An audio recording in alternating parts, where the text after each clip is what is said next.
days since we said bye to the others in Nasha Town. Still no news about Rarer, though. Where could he have slunk off to? If only he was gone for good. But with all the trouble he stirred up before, there's no way we've seen the last of him. Hello! You must be the traveler in Paimon? Mr. Flint has been looking for you. Unfortunately, there's been a serious wild hunt attack over at the quarry. He thinks it's time to regroup and figure out a plan. The wild hunt? Oh, uh-oh. We better get over there, right away! Come on, let's go!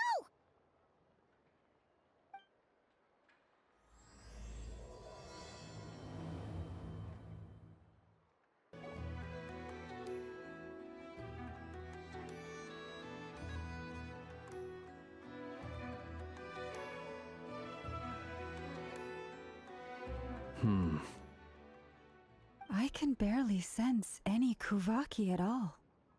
This whole area feels like a soulless husk. Looks like his appetite truly is insatiable.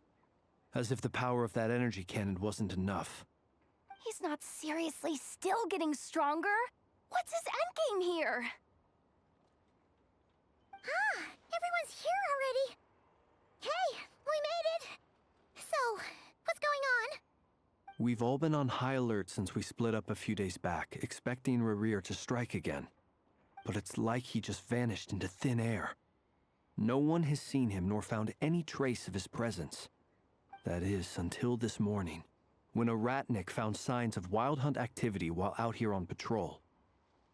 As you can see, the crystalline itself is physically intact, but the Kuvaki it contained is all but completely diminished. And we're sure that Rarir did this. Who else? He's the only one who could pull off a stunt like this. Kuvaki loss has reached critical levels. Reikir of Solnari set to maximum threat level. Warning, unless de-escalation measures are taken soon, he will pose a threat beyond our ability to contain. The consequences could be catastrophic. Traveler, do you remember when we encountered Rarir just after regaining his body? There wasn't a shred of sanity left. Nothing but madness and rage.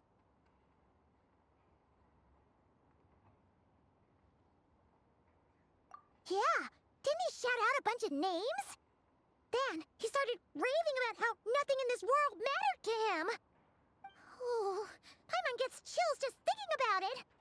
Oh, but the thought that he's still out there, lurking somewhere in Notcry, waiting for his chance to strike? Oh, even chillier. Last time we fought, we were already at a disadvantage. If he has such overwhelming strength, why would he suddenly go into hiding? Yeah, if I were him and I wanted more Kuvaki, I'd just take it by force. No point staying in the shadows. Unless something went wrong. His whole resurrection thing didn't exactly go smoothly. The other thing is, how does someone who's completely lost their mind still have the wherewithal to cover their tracks so perfectly? Beats me. According to certain medical studies, insanity does not always entail a complete loss of rationality.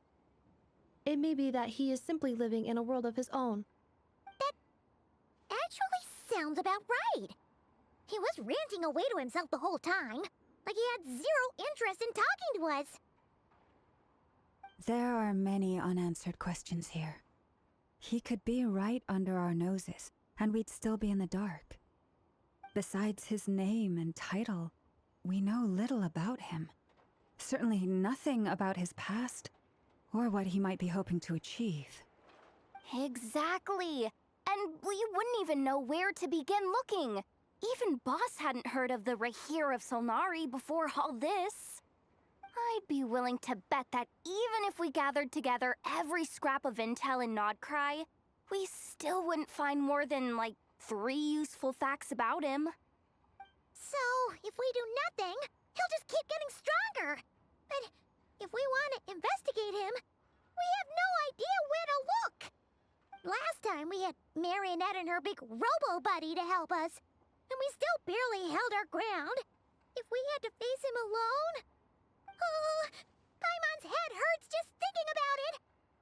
What are we supposed to do against a threat this big? Well, I do have a little hunch about his next move. Given that he attacked the quarry, I'd say it's likely he'll target other places rich in Kuvaki. Somewhere like the Eye of Krati, or the Pillar of Embla. One thing's for sure. If we just sit back and let him keep absorbing Kuvaki, we really won't stand a chance against him. A perfectly reasonable hypothesis. However, it is worth noting that these two locations are quite far apart. To investigate them both, we'll need to split up. I agree, we should split up. Right now, Rarir's goal seems to be gathering Kuvaki, not fighting us directly. Once we're done, let's regroup on Hisi Island. Wait, why Hisi Island? If I recall correctly, your largest goddess statue was carved from Kuvaki-rich ore, was it not? That's right. Yes, it could well be a potential target of his. I should head back and start evacuating the pilgrims.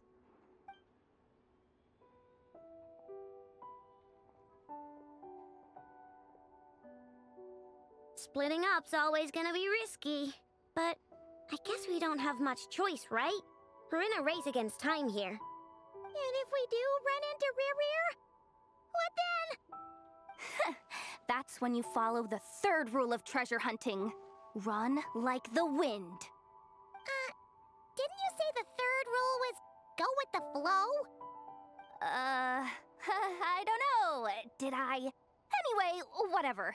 In this situation, go with the flow means go find backup.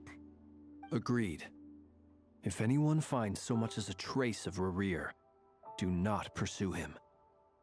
Get out of the area and alert the rest of us as soon as possible. We need to put safety first. All right, we'd better get moving. Come on, Anefa, let's go.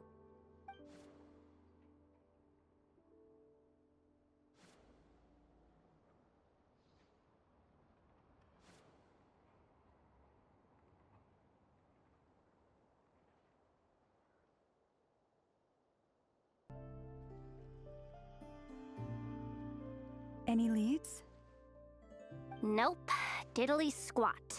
No clues to where he might be hiding. It's like he's a ghost. It feels like we're sitting on a powder keg that could go off at any second. Oh, I hate this feeling. I'd rather face him head on than be left hanging like this. So, you guys didn't find anything either? Not loving the word either. How about you, Flints? I questioned a few Ratniki and eventually narrowed my investigation down to one suspicious individual. But by the time I got to his place, he was already gone. Almost as if he knew someone was on to him. Either that or he's just extremely cautious and doesn't stay in one place for long. He's been biding his time for a while now. The question is, where or what is his next target? No idea. Since regaining his body, he seems to have lost all interest in the fragment in my possession. If he did still want it, he's had plenty of chances to take it. All we can do now is hope that Aino and Anefa turn up some leads. Darn it, Rarir! If you've got the guts, come face me one-on-one! Wait, he's actually here? I didn't mean it! I swear! No, it's coming from Silver Moon Hall. The Lady Kutar might be in danger. Let's get over there, quick!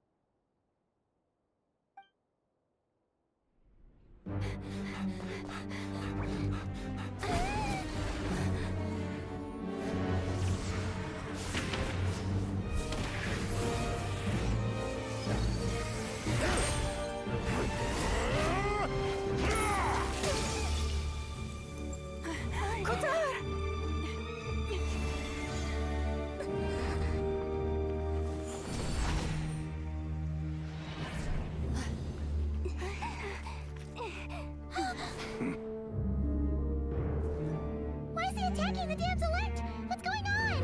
No time for questions. Stop him!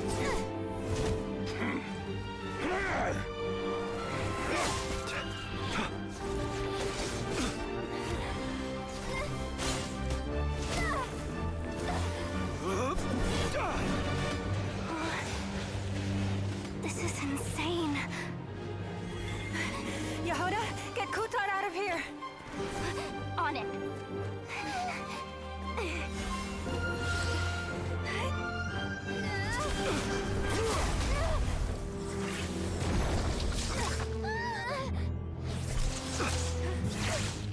Look where your feeble light has gotten you. Now, you shall plunge into darkness. Thalindus, soon, I will find a way. Watch out!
Find them. Even if it means turning this place to ashes.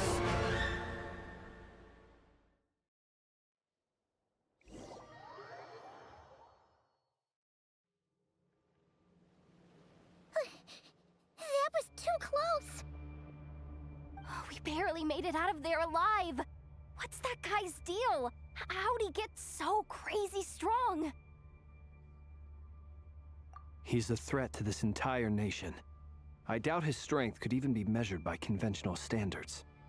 I have a question.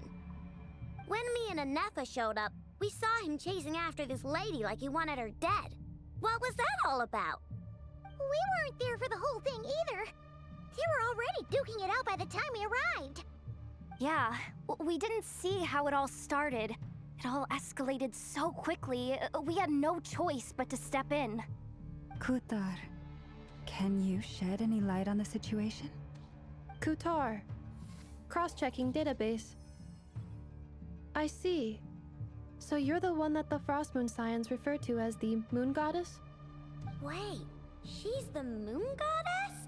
Oh, no wonder she looks just like all those statues. There are many reasons why people might worship the moon, and just as many why they might despise it. I've never met that person before, but there was no mistaking his deep-seated hostility towards me. Why he holds me in such contempt, I cannot say.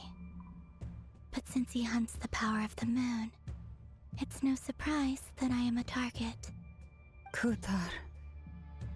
There are many potential motives. For instance, you help the traveler escape his grasp.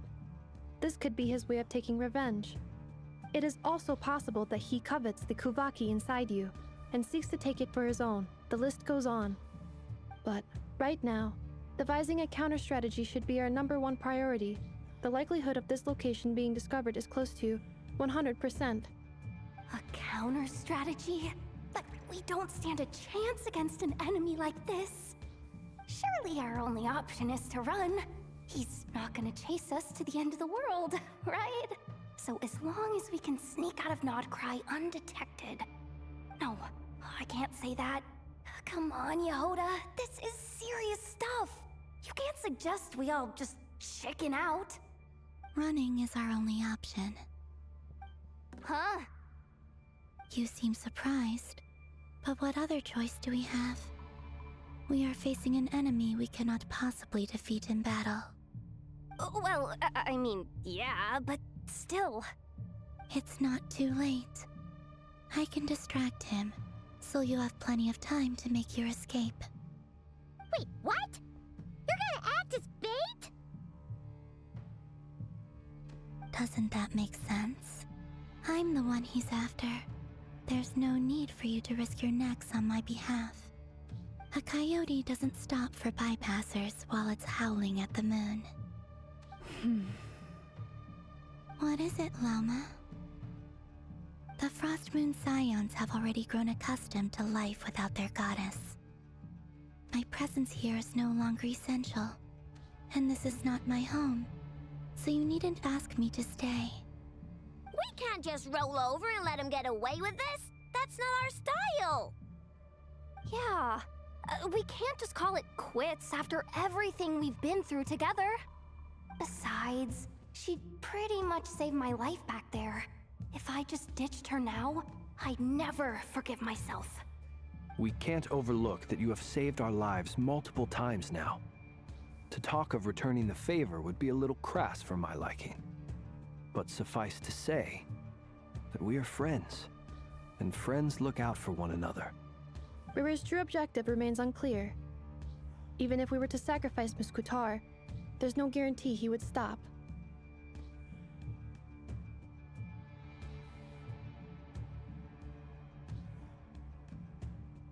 But Kutar, I know why you left the Frost Moon Scions so long ago. It was because people started treating prayer as a form of trade. They would make self-centered wishes, force you to accept meaningless offerings in return, and then expect you to perform miracles for them, as if that were their entitlement. If it were me, I might have walked away too. But I believe that time can change everything, and that sometimes it takes losing something precious to appreciate its true worth. After much reflection, I've realized that this was never about whether the Frost Moon Scions need you. Any relationship based on need is purely transactional. What I truly hope is that you'll choose to stay, not out of obligation, but as part of our family. You were born here, and now you've returned. Who knows? Perhaps it was the moonlight that guided you home. thank you, Lauma. But my power is on the wane. I'm afraid I will be of little use to you now.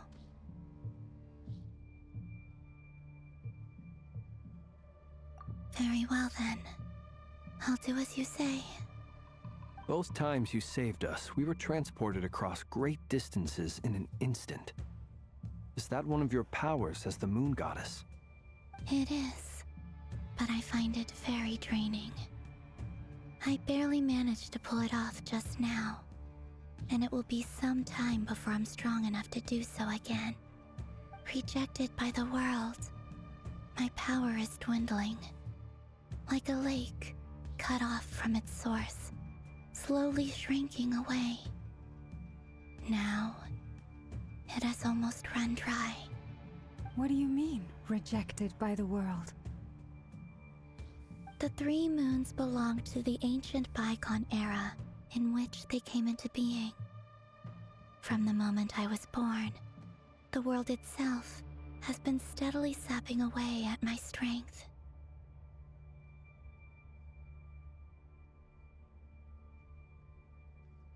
The 3 moons are not one and the same. As the goddess of the Frost Moon, I cannot wield the powers of the other 2. Yet moonlight has a way of blending together.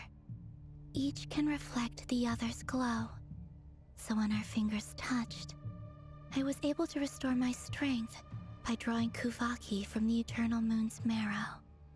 But this method of recovery is painfully slow. If only we could find the...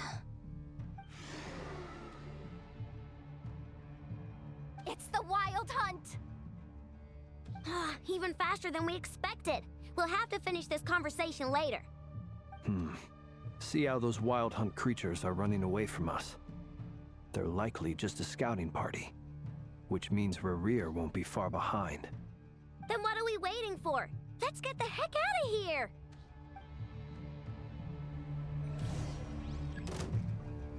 With one heart, we pray. Luscious. Ding dong water bomb! Yeah. Oh, they just keep coming! This is driving me nuts! Rerir's closing in on us. We need to pick up the pace. There's too many of them! And this time, we can't fall back on Kutar's help to escape!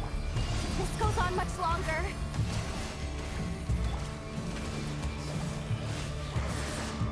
Beware the creatures of the night.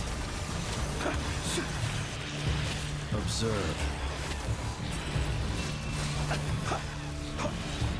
Look, a rainbow! Chew on this!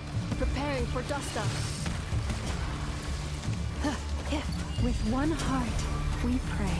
Receive my hope. The night cometh. Close your eyes.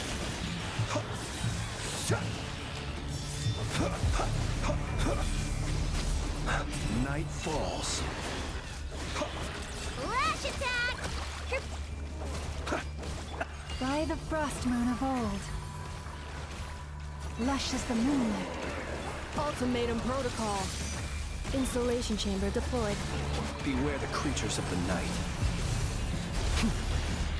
Be silent.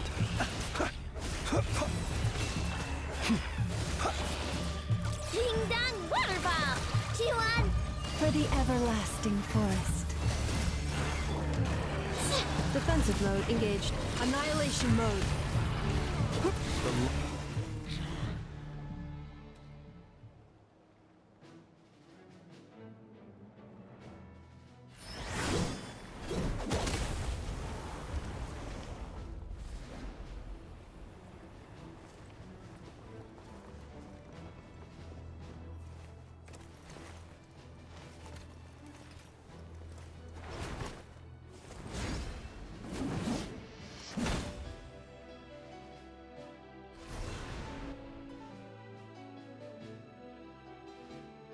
What's the matter? Bit off more than you could chew?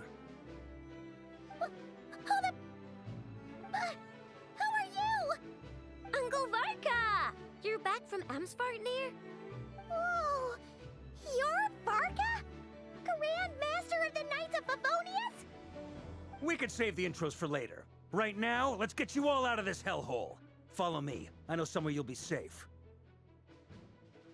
oh, is that where I think it is? That's the one. Come on, move! There's no time to waste.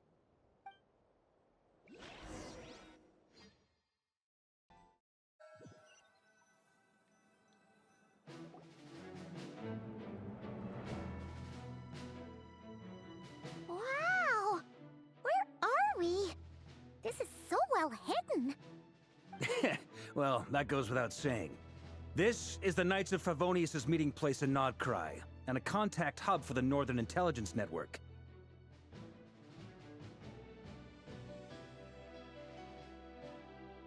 AKA, the black market of intel.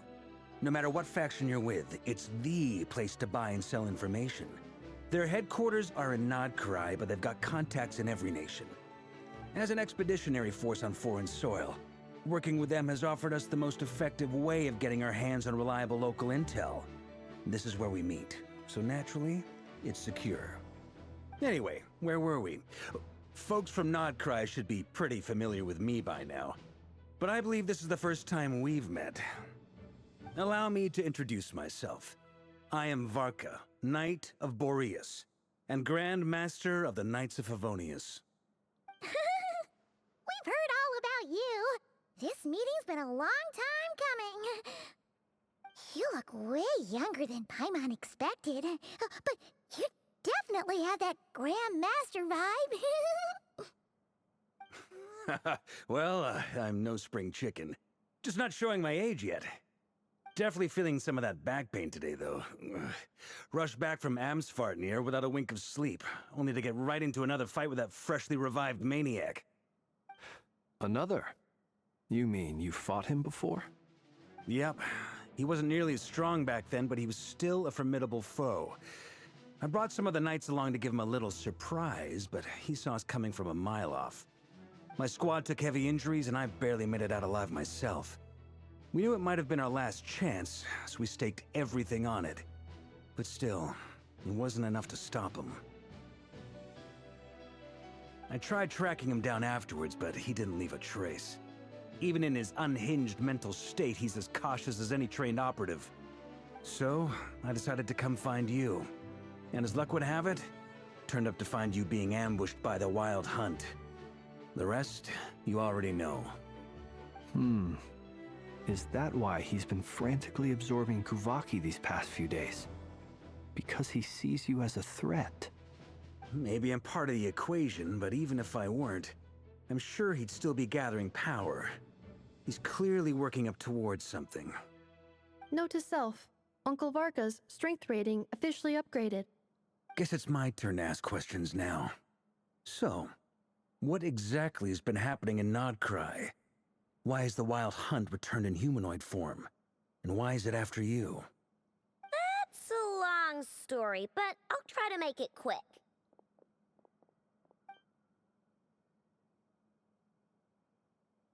Wow, I had no idea so much had happened. Sounds like you guys have really been through it. So, the Kutar is actually a Fatui Harbinger. And all this Wild Hunt activity in Nodcry is the work of the Raker of Solnari, one of the 5 sinners. That's a lot to take in. Need some time to wrap my head around it all. I'm truly sorry, Mr. Varka. You stood with us against the Wild Hunt, and did everything you could to stop it from escalating into a full-blown catastrophe. And then, the one time you're away, it all comes to a head and all your hard work gets undone. You've got nothing to apologize for, Miss Moonchanter. You can plan 100 steps ahead and still slip up. That's just life. No one knows what tomorrow holds. You can't predict which way the wind will blow next. And, to be perfectly honest, I can't say I'm surprised. For all the times we've defeated the Wild Hunt in the past, we've never been able to completely wipe it out. Turns out, we were just delaying the inevitable. But now that a new variable has come into play, fate may well take a different course. A new variable? You mean us? Who else? And in a strange way, I think his resurgence might not be an entirely bad thing. The Wild Hunt is like an unrelenting force of nature, but Rerir is an individual with an agenda. He's gotta have a weak spot somewhere. That said, while I was explaining everything just now, some of the points that Mr. Flint's added caught my attention. You mean about our mystery ally? That's right. From what you've said, not only did they lead you straight to some key files, they also shielded Hisi Island from a lethal Kuvaki blast. I don't know who or what could pull something like that off. Heck, even Miss Columbina doesn't have a clue. I hadn't heard the story about those files. Would you mind repeating their titles for me? Wild Hunt Phenomena Log, a Nodcryan Ratnik's Field Journal, and Kuvaki Survey Log. Oh. No. Still doesn't ring a bell. Another dead end. Guess all we can do now is hope that our mystery ally keeps showing up when we most need them. Still, it's safest to assume they won't be intervening again. From here on out, we'll have to resolve this crisis by ourselves. Your intel also explains something else I've been wondering about. The reason I led my team to Amsfartnir was because we'd had reports about a possible source of the Wild Hunt showing up there. But once we looked into it, it turned out to be a red herring. I don't know who was behind it, but clearly, it served its purpose. I doubt it's by chance that he happened to make his comeback while my attention was diverted. And from everything you told me, it sounds like his scheming began well before his return. So maybe luring me away was all a part of his plan. But is it even possible that he orchestrated all of this by himself? The Moon Maiden and the Raker of Solnari, Nodcry of all places. The way everything is unfolding, it can't be a coincidence. So, what do we do now? Got any ideas? Right now, we've got at least 3 things to consider. Let's go through them one by one. First, we need to figure out how to take down Rarier. If we can't beat him in a straight-up fight, the rest won't even matter. To my knowledge, the bulk of Nodcry's fighting force is already gathered here. But even with everyone united, we're still no match for Rarier in his current state, let alone with his power still growing. What if there was a way to tap into a new power of our own? How so? Have you thought of something, Columbina? 3 moons once watched over this world. The Eternal Moon was the largest. The Frost Moon was the brightest. And the Iridescent Moon was the most mysterious. They say that back then, the 3 moon goddesses wielded immense power. Enough to shape the workings of the world itself. I now bear the Frost Moon's power, and the Eternal Moon's marrow resides within the Traveler. Hold on. Are you suggesting... The iridescent moon, the last piece in the puzzle. That's right. If we can find the Iridescent Moon's marrow, I will be able to regain my strength much more quickly. The 3 moons are said to stir the tides and illuminate all things. Perhaps they hold further secrets beyond our understanding. According to my analysis, the solution is feasible. However, it is subject to one major condition. How do we locate the Iridescent Moon's marrow? I know a way, but we will need to visit the Fatui's Experimental Design Bureau. The Experimental Design Bureau? Are you saying we need to involve Marionette? Yes.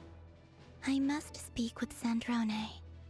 It's a long way from here to the Experimental Design Bureau. There's a high chance you'll be spotted. You shouldn't go alone. Then that's settled. Next up, our second priority. Somehow, we need to figure out Rarier's end goal. As you saw for yourselves, when he was still in his wild hunt form, everything he did was for the sake of recovering his body and resurrecting himself. His first act since then, after laying low for a while, was to try and assassinate this young lady. People's obsessions often reveal their greatest vulnerabilities. There must be a reason why he despises the moon so deeply. Perhaps it sheds some light on his title, the Raker of Solnari. The Wild Hunt has plagued Nodcry for centuries now. If we want to stop it for good, we have to get to the root cause of what's driving it. It's true. We still know very little about him. If Kuthar hadn't given us that lead, we wouldn't even know his name. But where would we even start? I doubt even the Intel Queen of Nodcry has a clue, and she has info coming out of her ears. Oh? That's a rather hasty conclusion for someone who's so painstakingly meticulous when it comes to dealing with machines. Ah, she heard me.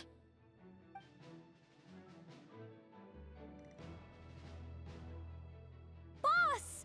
What are you doing here? I'm now asking myself the same question. I received a letter from a humble knight of Favonius, requesting a meeting to discuss a major business deal.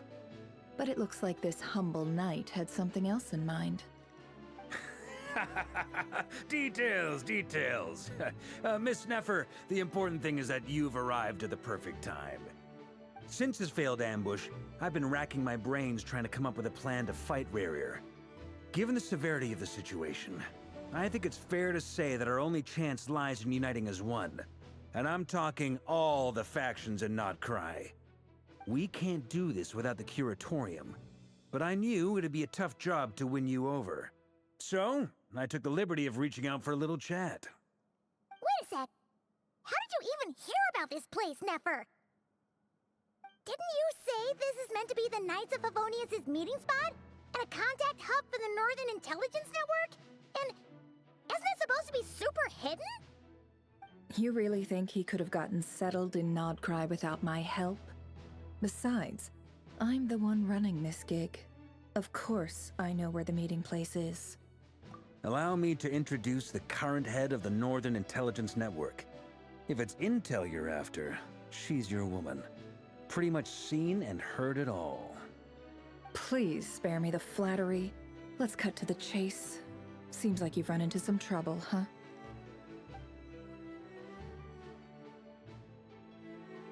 Well, this certainly qualifies as an unforeseen crisis. On behalf of the Curatorium of Secrets, I wish you all the best of luck. So you're just going to sit this one out? Why should I get involved? What could possibly be in it for me? What if we told you we can't do this without you? Oh? Then I'd say you'd better make it worth my while. I don't work for free. I can't put a price on something like this. It's just not in my nature. But then again, you and I have always been polar opposites in this regard. So I can't exactly say I didn't see this coming. If you insist on compensation, I will pay you. Consider this a formal commission. Sound fair? You just don't give up, do you? Too bad. I know you well enough to know you can't afford my prices. The riskier the job, the more it'll cost. And a moon chanter's stipend isn't exactly generous. Unless you're planning to start passing the donation box around among the faithful. Boss, just a thought. If they come up short, maybe you can take the difference out of my next few paychecks. Things got really dangerous during the fight with Rerir. If this girl hadn't saved me, I'd be ley line fodder by now. I'd be gone for good, boss. If there's any way we can make this work, I'd really like to help her. Please? I'm begging you.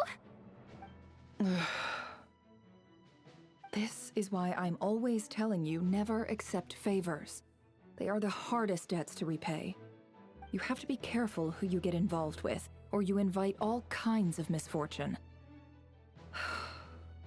Very well, Yehoda, I will help. But just this once. Don't count on this happening again. Flynn's, that fragment that Rerir was after, do you still have it on you? Of course. Let me borrow it. I need it to follow up on some leads. Wait, you actually have some leads? Shh. This is top secret information. I get it. We all have things we'd rather keep to ourselves. Plus, I know we can count on you, so we'll leave the intel gathering in your hands. And that brings me to the third and final item. We need to find a way to distract him. We need time to make our move, so someone will have to stall him. I'm in for this part, no matter what. Anyone coming with? Count me in too. Come off it, you two. Quit playing heroes. I'm way ahead of you here. Nefa did a scan of the Moon Goddess's Kuvaki signature, and we're gonna use it to make some decoys over at the Kramkake craft shop. Anyone who's in, follow me. Once they're ready, we'll deploy the decoys across Nogcry. So as long as the rest of you keep moving, he won't catch on to your scent and won't be able to track you down. I like it. Genius idea. No biggie. All right then, we'll split into 3 teams. Once your team has finished their mission, return here and wait for the others. Dismissed!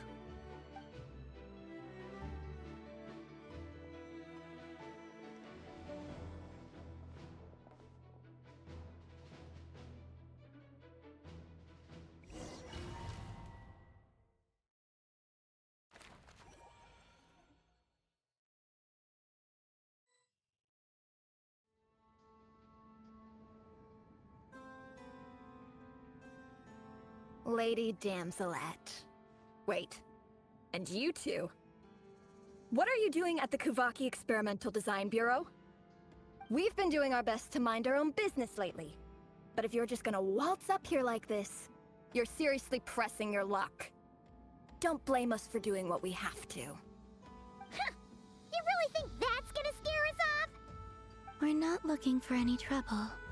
I just want to see Sandrone. Do I need to remind you that you're still a wanted fugitive for deserting us? Out of consideration for our former ties and the crisis we're all up against, we'll let you leave in one piece. But don't even think about trying to get inside. Let them in. But Are you going to make me repeat that? no, my lady. Sandrone seems to be in a good mood. Must be maintenance day.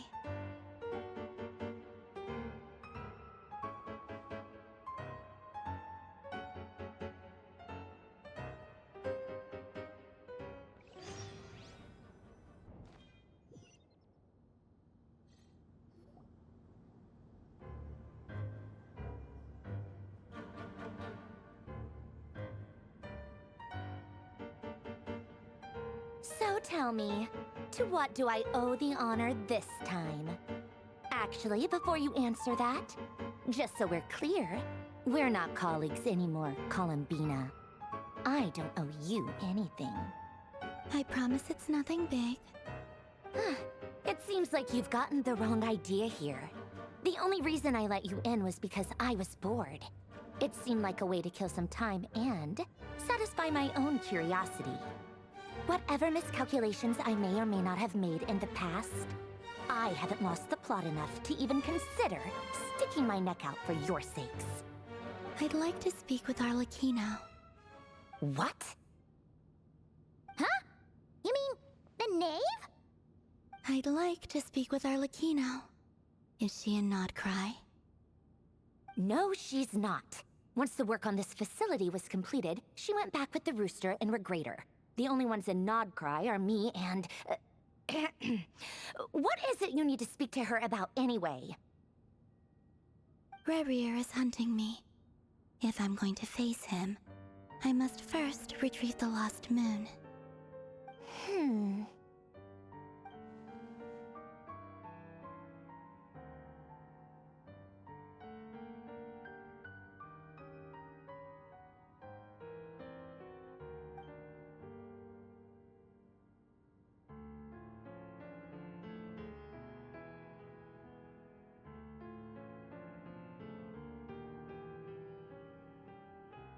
Is that a no, then?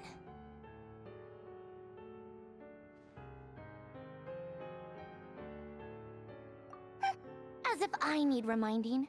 I was this close to settling things with him before someone decided to whisk me away to their weird little garden. Have you held any tea parties lately? Tea parties? Yeah, obviously. You don't seriously think we'd pack it all in just because you aren't here. If anything, they've been more eventful than ever. Just me, Arlecchino, and a bunch of insolent and sensitive guests who won't stop asking where you've gone. Oh, they've been a real joy. I bet you served them the worst tea you have. Just like you used to do to me when I upset you. Who cares about how good the tea is when there's no one around to drink it? I keep losing people. First Rosaline, now you. I'm running out of people who can make me laugh. Honestly, what could be more ridiculous than the multi-centenarian goddess, who's only ever had the plain herbal tea she received as offerings? You'd always brew a different type of tea for me each time. Was it really just to see how I'd react?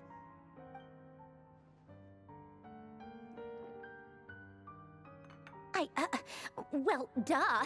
Why else? Watching you squirm was practically my only form of entertainment.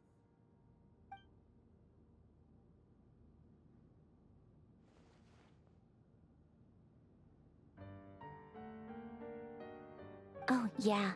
And Capitano sometimes used to bring Tartaglia around, too. But I guess we won't be seeing him again. Well, I guess we are overdue for a get-together. Polonia! Have Fevronia pass a message to Arlecchino for me. It's time for tea, will suffice. Pass along a message for me, too, if you would. My body cannot contain the marrow of 2 moons, so I'll be leaving one of them in her care. Excuse me? Who said you were on the guest list? If my tea meant that much to you, maybe quitting the Fatui wasn't your brightest move. Back when you were under the Tsaritsa's protection, no one would have dared come at you so openly. But that protection didn't come for free. In fact, I paid dearly for it. At the end of the day, it was just another transaction. I just got tired, that's all. I never wanted any part in their grand ambitions, and I've had enough of being treated like a bottomless supply of power. It brings back memories from the old days, when I was still worshipped as the moon goddess. Centuries on, it may be a different group of people, but I see the same greed in their eyes. I figured you'd leave eventually. You didn't have as much of a reason to stay as I do. The Tsaritsa gave you shelter and protection, but that was it. Nothing more, nothing less. Meanwhile, the Fatui demanded everything from you in return, until it was more than you could bear. I get why you left. And frankly, I have no interest in dragging you back just because the higher-ups told me to. But if you keep hanging around with this riffraff, the next time we cross paths, we might be enemies for real.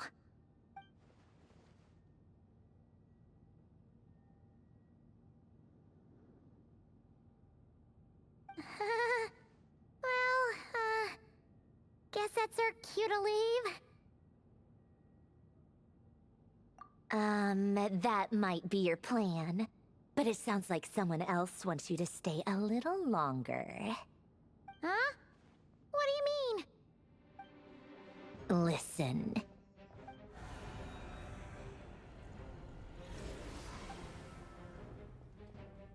My lady, it's the Wild Hunt. A horde of monsters is headed straight for the facility. Another uninvited guest trying to crash my tea party. Clear the area! I'll handle this. Wait, what? You want us to leave you here by yourself? Huh, you'll be lucky to make it out of this alive. You really think you can afford to worry about me? Go on, get out of here! You may have stopped Polonia from crushing him last time, but I've made sure that won't happen again. The entire Experimental Design Bureau is rigged for war. Stay and watch if you want, but it'll be at your own risk. You're not flagged as friendlies in the weapons system.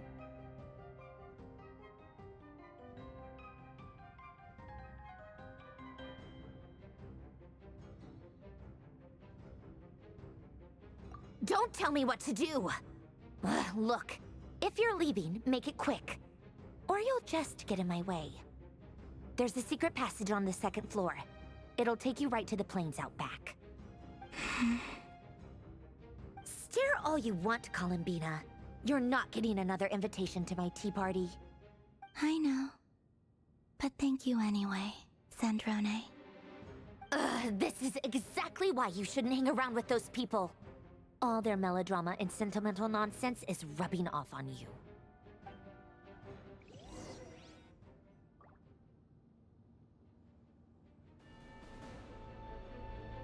Come on then, Mr. Ray here. Let's pick up where we left off. It's your Wild Hunt monstrosities versus my beautiful creations. Let's see who comes out on top.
Keep them pinned down. Don't let them get near.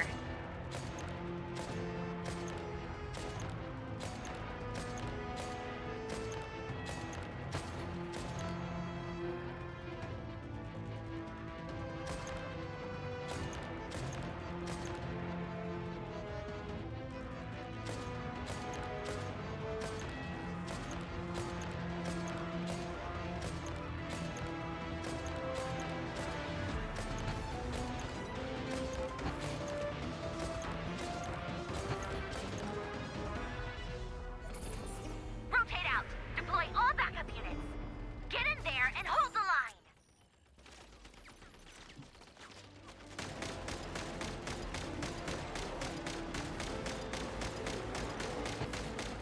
They're more tenacious than I thought.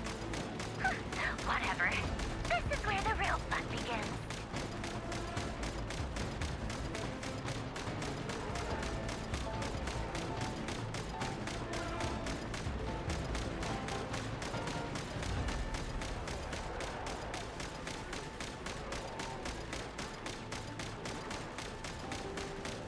Don't worry. Once this is over, I'll put you all back together again. I promise.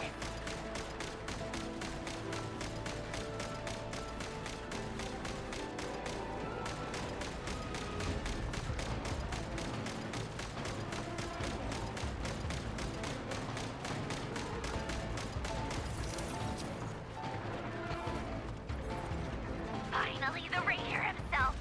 Time to... Huh? Where'd he go? Uh-oh.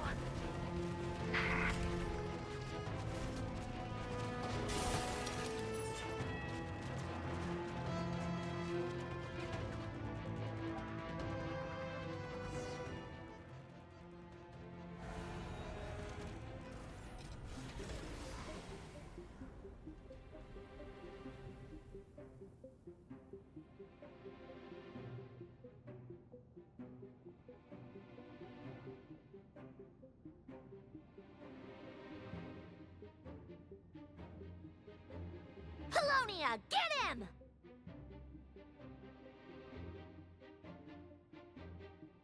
I've upgraded Polonia again since our last encounter, and uploaded every last scrap of your data. So let's finish this, once and for...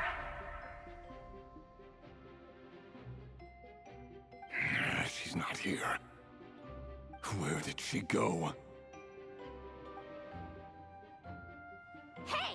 Over here, you big...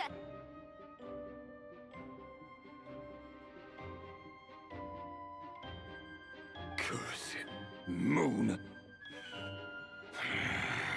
Go. Keep searching. She cannot have gotten far.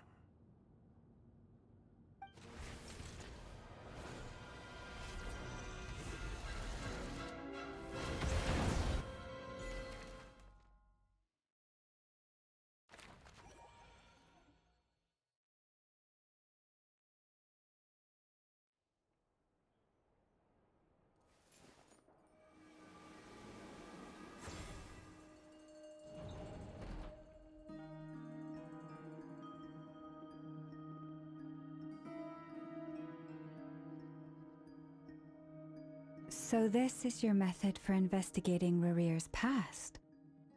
It almost looks like some kind of ceremony. Good deduction. But it's quite a different affair from what you're used to with the Frost Moon Scions. Whoa! First time I've ever been in here. Boss always said it was off limits, so I pictured some kind of creepy dungeon. But it's actually kinda nice.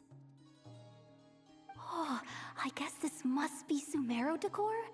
That's where Boss is from. And that nice shopkeeper who sold me my treasure compass. I'm not sure exactly what you've got planned, but it looks like you're all set. When do we begin?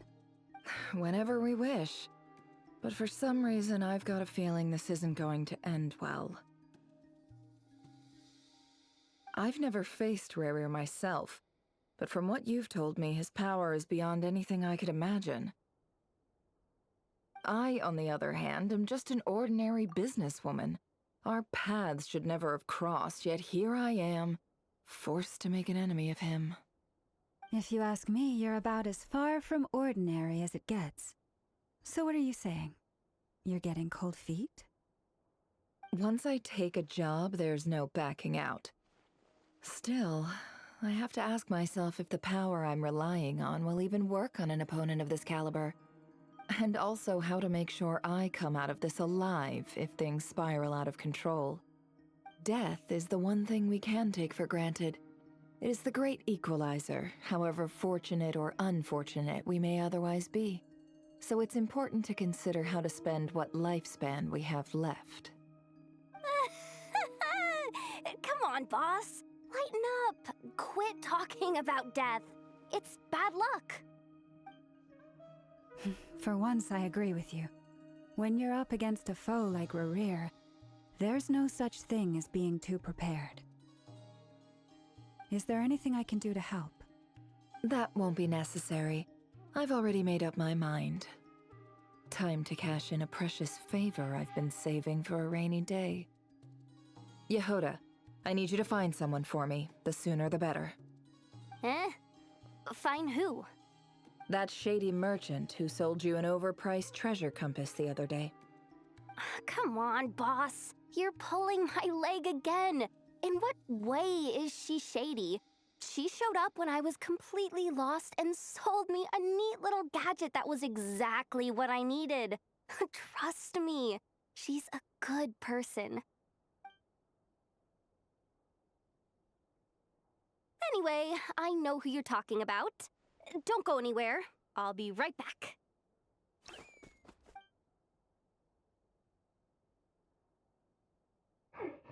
Quit dragging me. I genuinely can't run any further.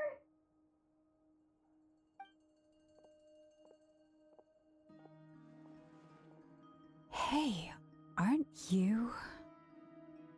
What is it? What's the big rush?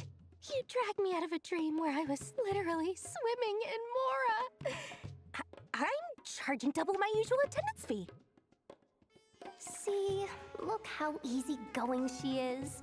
After that rude awakening, she could have completely snapped at us.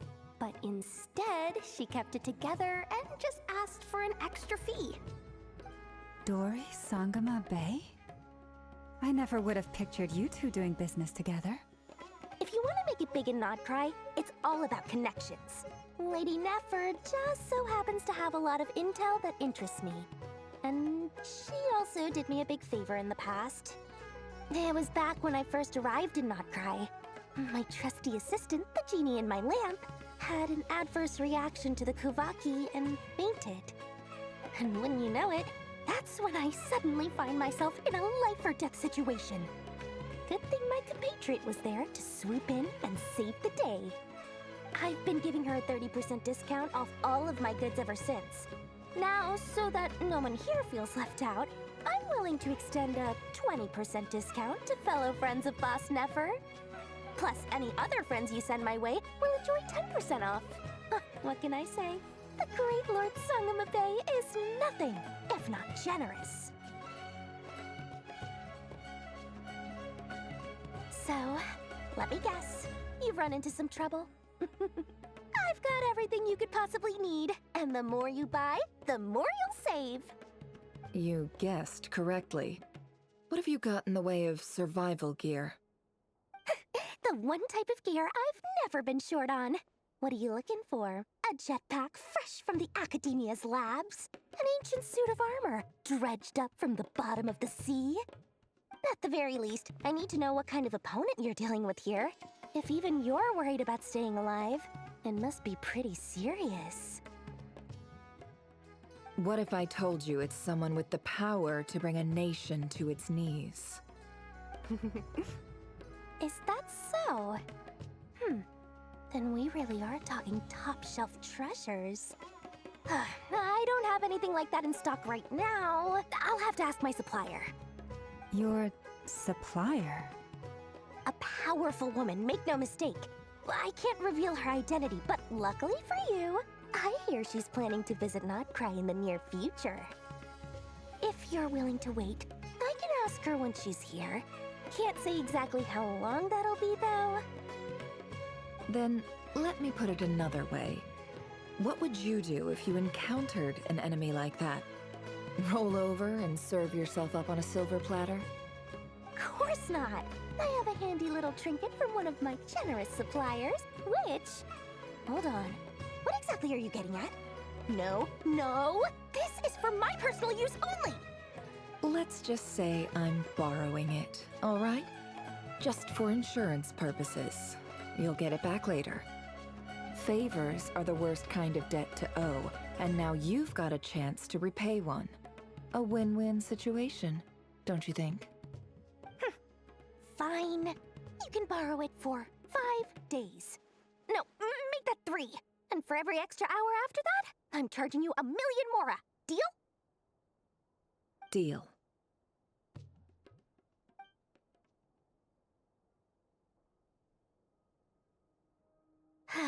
What a way to start the day. Now, was there anything else you wanted? Or can I go back to bed now?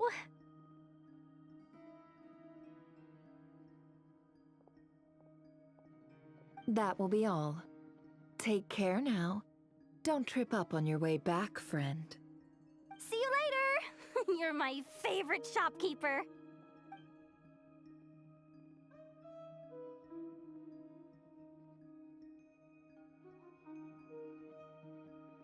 Excellent. Everything is well and truly ready. The ceremony can now begin. After initiating the ceremony, your minds will follow me wherever I go. You will see many strange things in your mind's eye. So remember, don't be frightened, and don't make a sound. Now then, let us peer into the Raker of Solnari's past.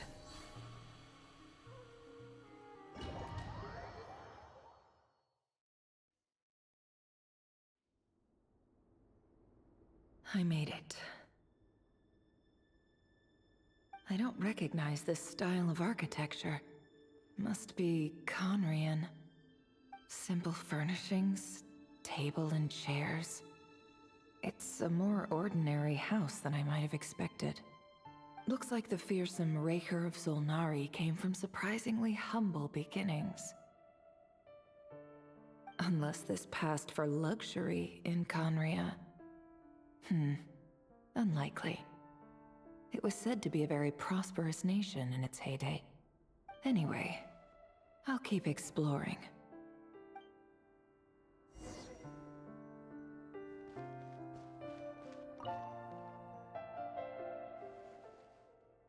Hi, Rivier. Since you're working extra hours tonight, I thought I'd keep myself busy by checking out that new kebab shop. I've heard good things about their menu. I'll test it out, and if it's as good as everyone's saying, let's go back together sometime. P.S. New stash from the Universitas Magistrorum. I brought some goodies home. A few teacups and a pin rack. Hope you like them. They didn't sign their name, but they must have been close. Sounds like they were living together.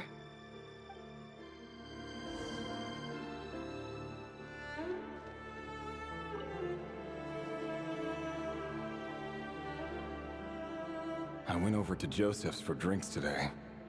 They have a fine collection, but I went alone. Felindis was tied up with something and couldn't make it. Joseph asked why I came alone, but I didn't really have an answer. He then went on to ask about other things. If you ask me, someone who asks that many personal questions is too nosy for their own good. But if he invites me again, chances are I'd still go. Felindis. That's the same name Rerir mentioned. Crane imports keep falling. If things don't pick up, we'll soon be back to meat and mushrooms only. Honestly, I'm not a huge fan of that new type of mushroom everyone's been into lately. Didn't it start out as a lab-grown variety? I heard it's even mildly corrosive. Seriously, why would you even eat something like that? I don't care if it's an impressive feat of alchemy. That just isn't the kind of thing I like to eat. Grain has to be imported, and they're eating a diet of mostly meat and mushrooms. Could it be because Conria is underground, so it doesn't get much sunlight? That would explain why they use so much stone in their buildings. They even use alchemically modified strains for food. Seems like the people of Conria don't have many options when it comes to dining. I've just about saved up enough now. Time to buy it and keep it somewhere safe. Making a big purchase. I wonder what it is.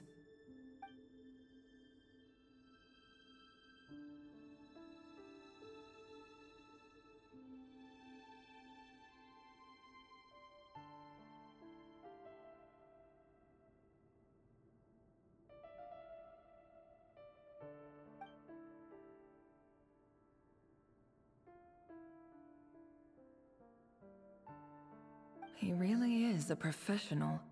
No wonder he's so good at covering his tracks.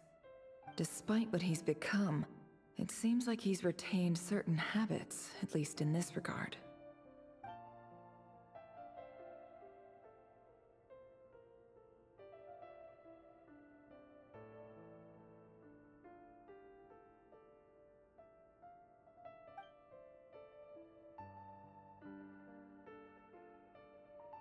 Did Rary rip it out himself?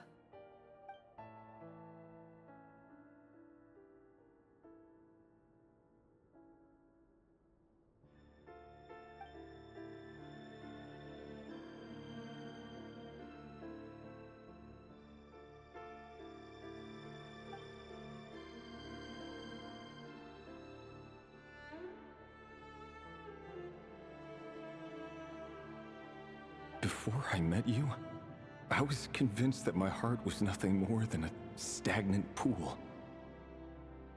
The burial place of a fallen moon. A withered, windless grove where the waters rested forever unrippled. It was you who helped me see that my heart hadn't entirely withered away. That it could still beat to the rhythm of love. This is just trivial sentimentality from the looks of it. Why would he go to the trouble of hiding that? The burial place of a fallen moon.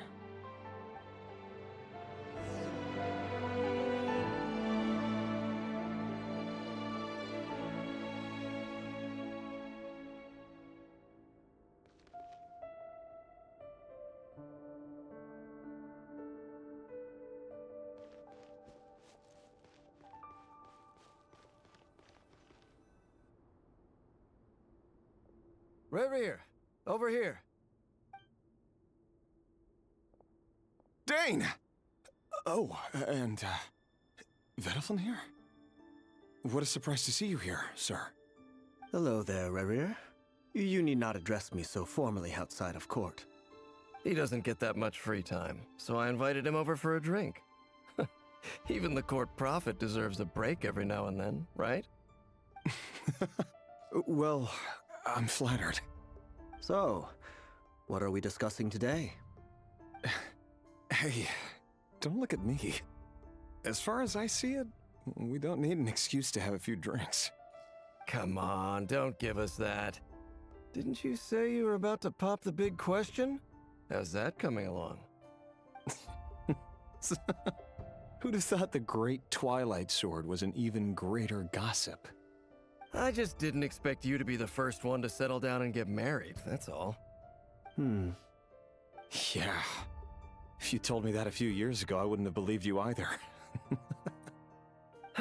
So, are you clean about your job then? I'm guessing you still haven't told her. Sure, I'll have to tell her at some point. But I'll need to pick the right time and place. To be honest, I have no idea how she'll take it.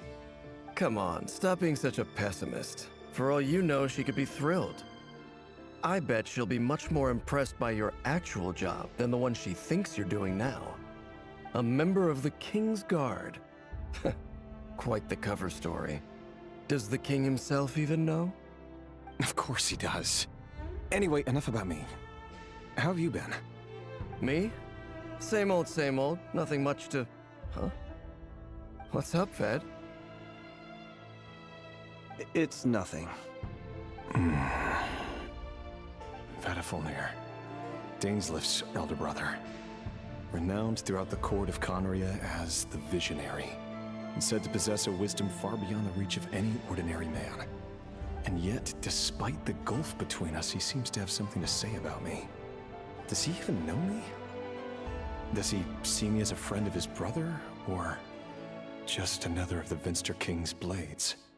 Why did he react so strongly? Was it really to do with what we were talking about? Brown, curly hair and brooding blue eyes. So this is what Rerir looked like back in the day. Perfectly normal. No different from anyone else. As frightening as this monster is in the present, there's something even more unsettling about seeing the human he used to be.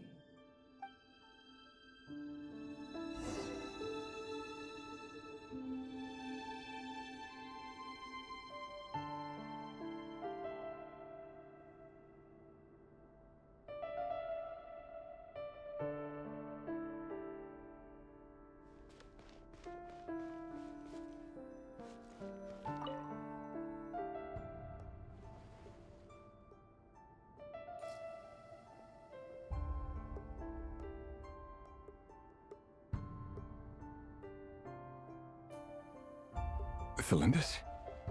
You're back early? Our equipment's being serviced today, so I got off earlier than usual. How's your day been? Aw, why the long face? Is something the matter?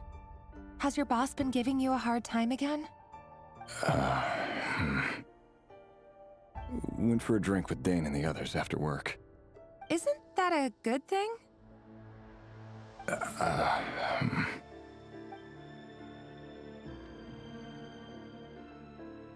Vedifulnir showed up today, too. You know, Dainsleif's older brother. Ah, Mr. Vedifulnir. Yes, I've heard of him. They say that everything he says ends up coming true. He overheard Dainsleif mention that I'd recently proposed, and seemed to have an issue with it. But when I asked what it was, he kept it to himself. So, you're worried? You can be such a child sometimes, Rerir. We're nobodies. Why would the Visionary be concerned about us? I'm sure someone in his position has much bigger fish to fry. Maybe you're right.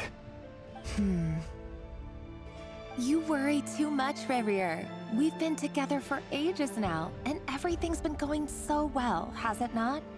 You've even proposed to me. So, you do remember. Tell me then. What's your answer? Like I said, I need some time to decide. You can't just rush into things like this. We may be nobodies in the grand scheme of things, but if we want things to work out, we've still got to plan ahead. All right. Take your time. Just don't keep me waiting forever. Nobodies. Sounds about right. In the eyes of people like Vedifulnir and Dainsleif, what do we matter? Can someone whose gaze is so fixed on a far-flung future even see the present clearly? Besides, the dynasty's fate rests with the king and his inner circle. Whatever I do, it won't make much difference. Meanwhile, every idea they come up with and every decision they make, it affects everything. These days, the king is lost in his research, and the purge of the Crimson Moon bloodline grows ever more intense. The opposition tried to speak out, but nothing came of it. And I'm under no illusions as to why. Because we eliminated them and got rid of their bodies. A man can have 1,000 reasons to carry a sword, but there are few good excuses to use it. Yet the king has never even considered a gentler approach, and he never will. What becomes of someone who kills on another's behalf? Can he ever find true peace?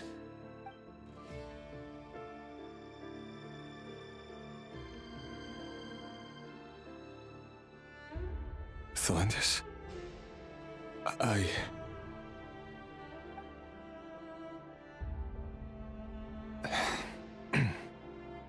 It's nothing. You were right. Fate has never smiled upon nobodies like us. But by the same token, it's unlikely to bear a grudge against us either. There's no reason we can't keep living happily together, cherishing the simple joys of each day as they come. See? You just need to stay positive, Revere. I can feel your warmth, your breath. You're right there, right by my side. Just seeing you makes me happy in a way I can't explain. And that's something that no one could ever take away from me. So smile, my love. Let go of that frown. You're right, Thelindis. I've just been overthinking things. That's better. Getting caught up about things like this will only ruin our evening. Speaking of which, all set for the ball tonight? I need to go get ready. You go ahead.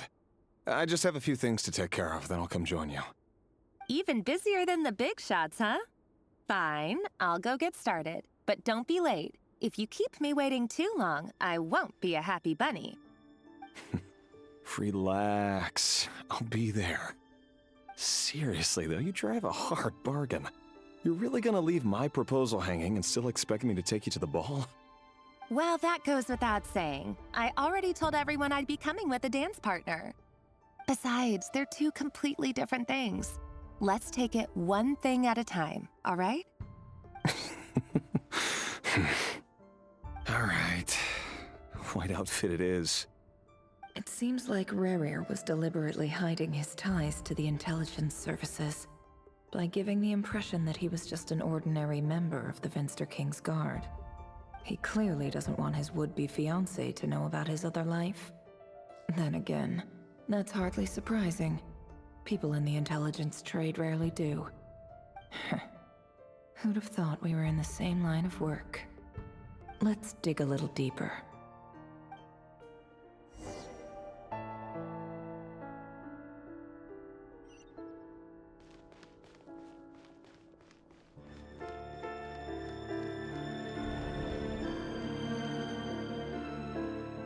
Our last operation was a resounding success, and all thanks to you, Rehir of Solnari. In total, we apprehended 32 dregs of the Crimson Moon, and 67 accomplices. After all these years since the dynasty's fall, so many of them still linger on. Indeed, it cannot be denied. Yet it was destiny that the Crimson Moon should be overcome by the eclipse, and that His Majesty, the all-seeing Vinster King, now guides our nation on the path to prosperity.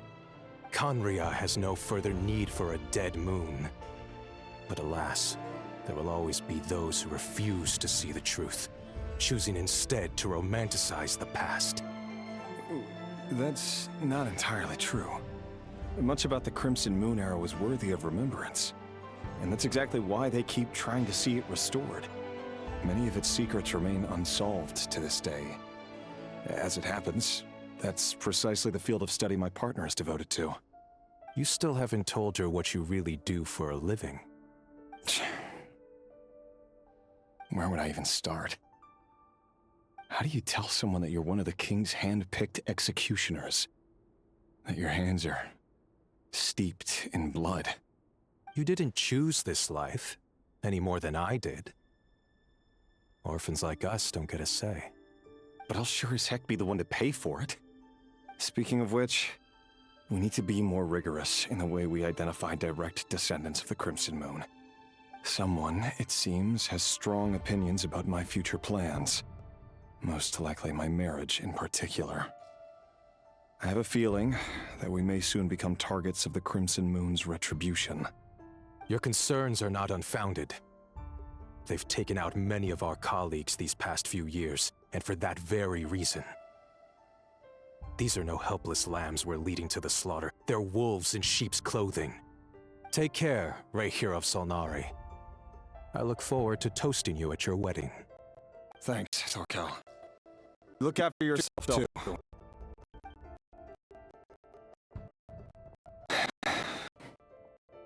Thelindis, I never wanted to keep this from you.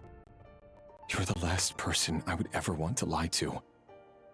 But that's exactly why I can't tell you everything. There are things you shouldn't know. Things you cannot know. The moonlit dynasties are a thing of the past. Yet even now, with the sun shining high in the sky, there are those who would call forth a dead moon's ghost. Could that be why Vedalfnir held back? Or was it because of some court secret he's not at liberty to share? I have to get a clear answer from him. No matter what happens, I will protect the Lindis. Rerir seems to be very concerned by Vedalfnir's reaction. Vedalfnir and Dainsleif, the Visionary and Twilight Sword. So that's what they were really like. I've investigated this whole area now.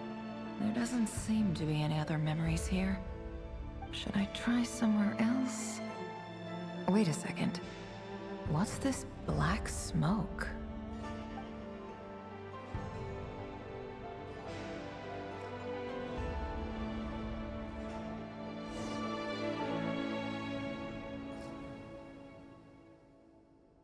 So, he's late after all. Just you wait, Rerir. You're in for it. Big time. Are you waiting for someone, ma'am? Could I tempt you into buying some flowers? Oh, sure. Pick me out a pretty bunch if you would. Thank you. But I'm afraid none of them are as pretty as you. For someone so young, you sure have a way with words, don't you? I'm only telling the truth. Look me in the eyes. You'll see I'm not lying. May we have a word in private? Who are you? And what do you want? It doesn't matter who I am. Too many of our kind have fallen lately, so I decided to take the risk of reaching out. Not long ago, the Raihir of Solnari led an assault on one of our strongholds. We suffered many casualties, and many who came to our aid lost their lives as well. Sorry, I don't know why you're telling me this. And I don't want to get involved.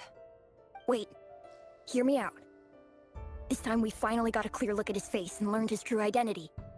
His name is Rerir, and he claims to be one of the King's guards. What did you say? A cruel irony, isn't it?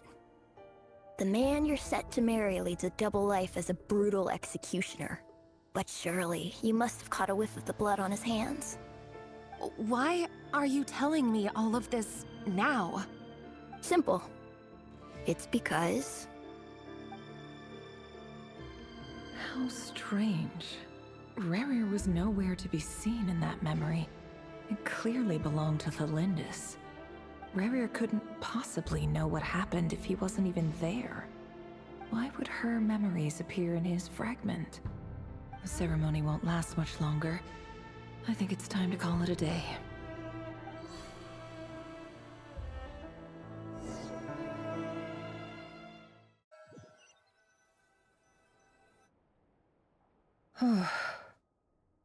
So that was your doing?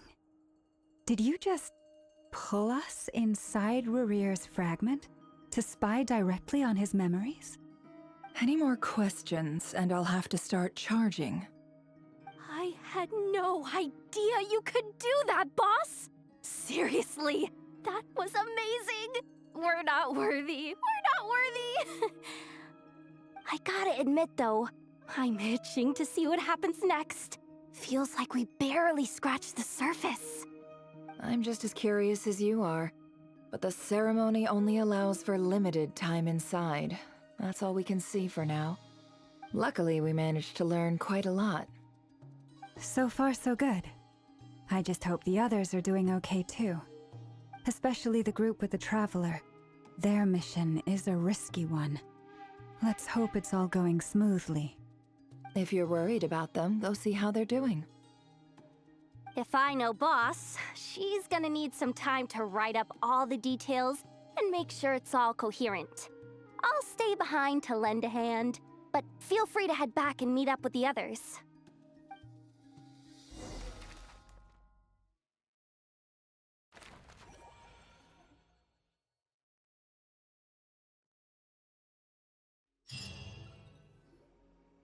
Oh, the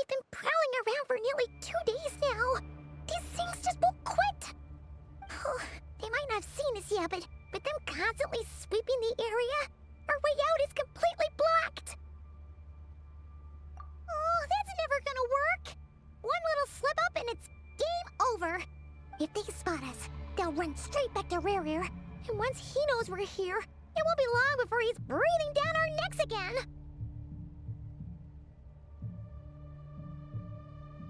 Oh, guess you're right. All right, time to zip it.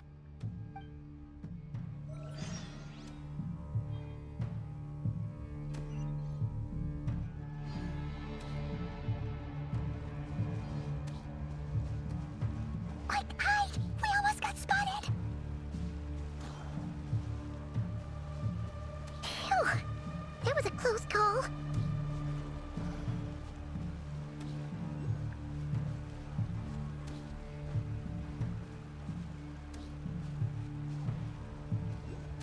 Watch out! He's coming this way!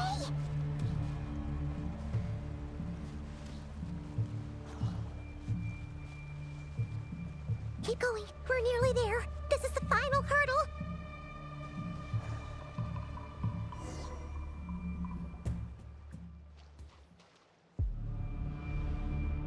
Oh, there's no end to these things.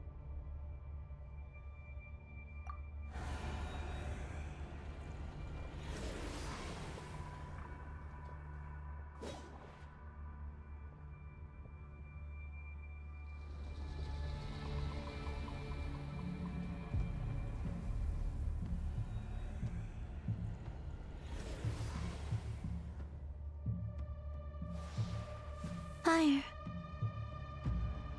Fire? Wait, what's that smell?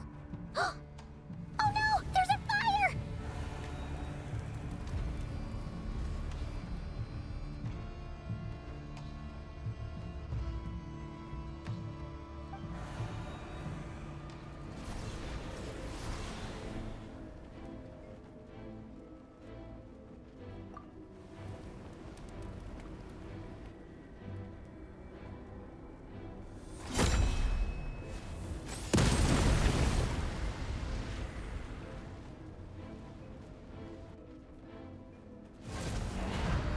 Sandrone was right.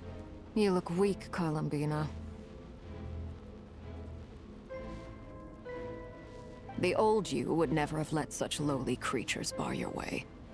Word has it that you did something for the Tsaritsa, and that's why you've lost most of your power. Freedom comes at a heavy price, doesn't it? It's Arlecchino! You came! Hello again, Columbina. And greetings, guests of the House of the Hearth. It's been a while, Arlecchino.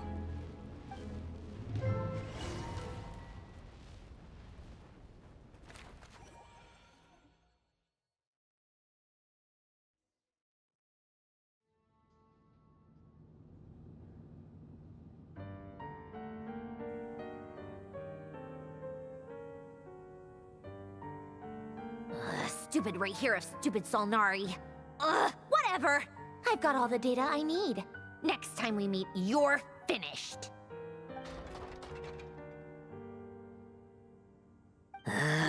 He sure doesn't pull his punches. Excuse me, do you need a hand? You can do me a favor by staying out of my way. Can't you see I'm busy? Wait a minute. I recognize that voice. Hello, Miss Sandrone. Father sent us over to help. How considerate of her. Hey, Fremine, get over here and help me fix this. Lenny, you do your thing.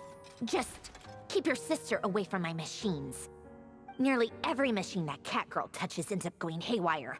Go put her on cleaning duty or something.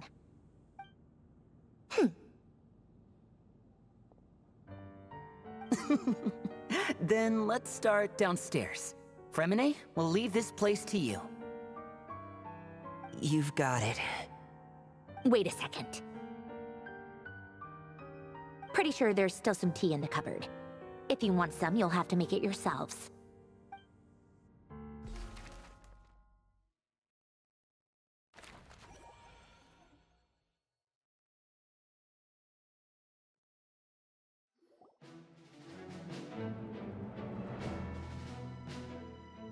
It's a relief to see you all made it back in one piece.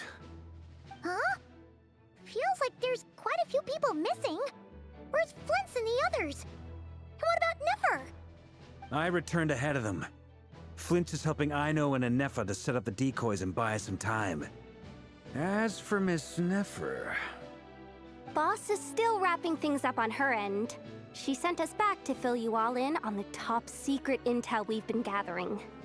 I see. Then let's get right into it. But first, who do we have here? You brought someone else in to help? Greetings. I was invited here to help as a longtime Tea Party companion of Columbina's. You may call me Arlecchino. Surely it can't be. Those eyes. Oh, where have I seen them before? Wait, of course. In those memories we just saw. The only Arlecchino I know is the fourth of the Fatui Harbingers. So either you share a pretty uncommon name, or you're more than just a Tea Party buddy. You are well informed, Grandmaster. A man from Mondstadt living all the way out here in Nodcry, and yet the people and affairs of Snezhnaya seem to hold a special place in your heart. Oh, the feeling's mutual. Sounds like you know all about who I am, too. A Fatui Harbinger. The atmosphere in here just got really tense. Guess we can't just start trusting Fatui Harbingers, even at a time like this. I must admit, though, I'm a little curious. Seeing as the Moon Goddess no longer belongs to the Fatui, what makes you so willing to put your neck on the line here? Nor does Nodcry belong to Mondstadt, Mr. Varka. Yet still, you're fighting for it all the same. Things don't always have to have a tangible payoff. Sometimes, stopping things from spiraling out of control is a higher priority than chasing the spoils of victory. Of course, I can't say there's nothing in it for me at all. But that's between Columbina and myself.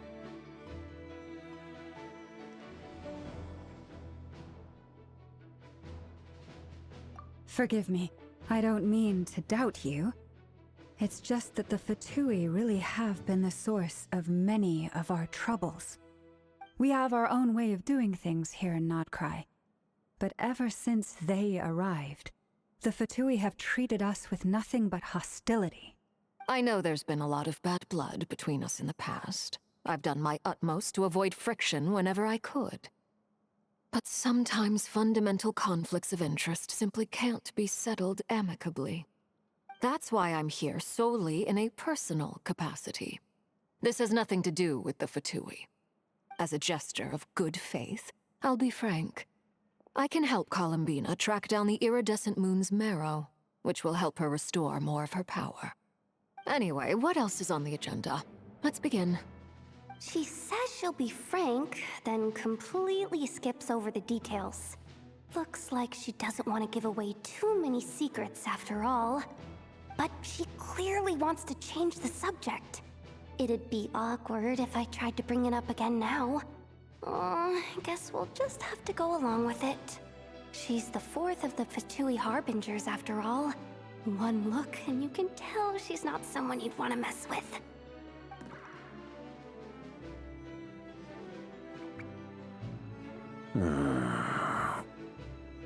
Well, since Miss Arlecchino sounds confident in her ability to handle that, we'll proceed to the next topic. Yehoda, time to share that top-secret intel. Alright, listen up everyone.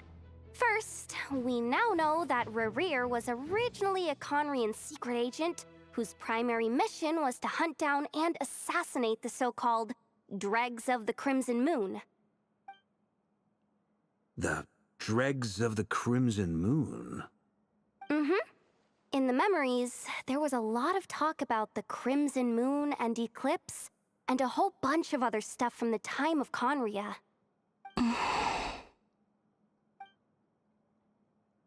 To my knowledge, those were the names of two different Conrian dynasties. Long, long ago, it is said that the people of Conria worshipped the Crimson Moon. drawing a mysterious power from its reflection. But one day, a coup saw the Crimson Moon eclipsed, hence the name of the new dynasty that replaced it, and how it became the new emblem of Conria. Still, long after the Crimson Moon dynasty had fallen, the last ruler of the Eclipse dynasty, the Vinster King, still coveted the secrets it left behind. So, he sent the Rehir of Solnari to secretly hunt down the Crimson Moon's few remaining followers. In those days, Rerir showed no signs of madness. In fact, he was as normal as any other person. Oh, and he had a fiancé, or at least a would-be fiancé, called Tholindis. What's the matter?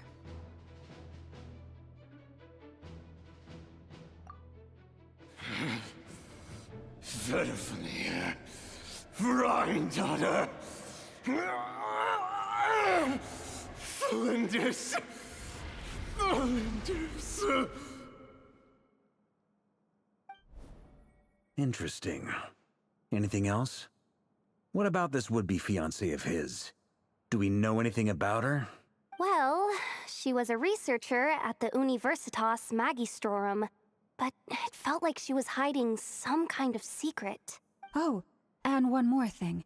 For some reason, Rerir's fragment also contains some of Tholindis' memories, though only a very small portion. Well, no shortage of potential leads, I'll give you that. In any case, it sounds like we can conclude that while Tholindis was still around, Rerir appeared to be lucid and quite normal. Tholindis, it seems, must have been the one thing in this world that he couldn't let go of. Tell me though, were these pure-blood Conrians we're talking about here? Why do you need to know that? Hold on. If she was a pure-blood Conrian... Oh yeah! Just like how it was with the captain! If we could somehow find her, do you think there's any chance Rerir might regain some of his sanity? It's possible, but it would take a miracle. We can't pin all our hopes on that. That merchant who Nefer knows, Dori Sangama Bay. Maybe we could hire her to look into it. All right then. Let's keep working in our separate teams. Traveler, Paimon, Kutar, and Miss Arlecchino will go look for the iridescent moon's marrow. As for the others... On the way over here, I noticed that the Wild Hunt monsters had grown even more frenzied in their search for Kutar.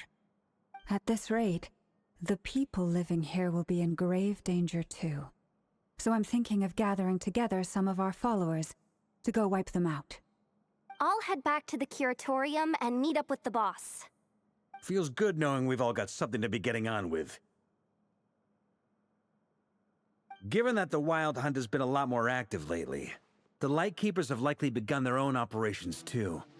If that is the case, someone will need to pass the news on to Flint's. I'll hold the fort for now, then discuss our next move with Flint's, Aino, and Anefa when they get back. All right then. Well, the clock's ticking. If that's everything, we'll be on our way. We'd better get moving too. We'll try to buy you as much time as we can. Relax. Just do your thing. Now, I decided to call in some backup since things are getting so hairy. Our reinforcements should be here any minute now. Stay safe, everyone. Dismissed.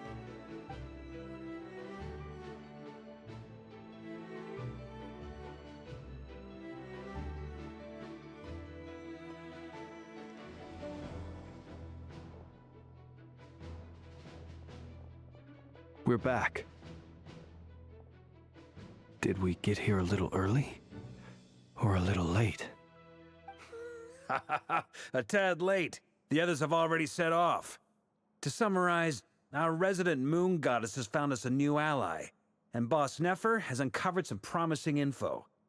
Everything going smoothly on your end? Not great. I don't know how long we can stall them for. The decoys are getting taken out way faster than we imagined. I'm gonna make some more later, but I need a timeout first. I'm so tired right now. Oh, right! Ineffa, could you fill in Uncle Varka on what we just discussed with Flint's? Sure. Uncle Varka, you previously told us about how when you went to investigate a source of the Wild Hunt in Amsvartnir, you discovered that it was just a diversion. But according to Flint's intel, several outbreaks of the Wild Hunt had already occurred in Nodcry in the period leading up to that. That was before Rerir had regained his body, when he was far from regaining his full strength. In other words, in theory at least, he still lacked the means to act in two places at once. Flint, with everything that's been happening, the Lightkeepers across Nodcry are rallying to fight back against the Wild Hunt. They're gonna need your help. I know, I'm sure you're capable of coming up with something far more effective than decoys. But for now, you should stay here and get some rest. Ineffa and I will head back over to Amsvartnir to see if there's anything I missed. I told you Uncle Varka would say that, didn't I? A deal's a deal. Not a word about my snack intake for the next week. Database updated. Reliability of Aino's predictions increased. What does that mean? They were betting on how you'd respond after hearing their intel. It's the obvious choice, isn't it? That's hardly worth betting on. We already decided that Ineffa should go investigate the situation over at Amsvartnir on her own. You might as well stay here and keep watch. Someone needs to hang back and oversee our strategy meetings. And besides, you still haven't fully recovered from ambushing Rerir. So I've ended up with the easiest assignment. Well, I appreciate it, everyone. See you when you get back.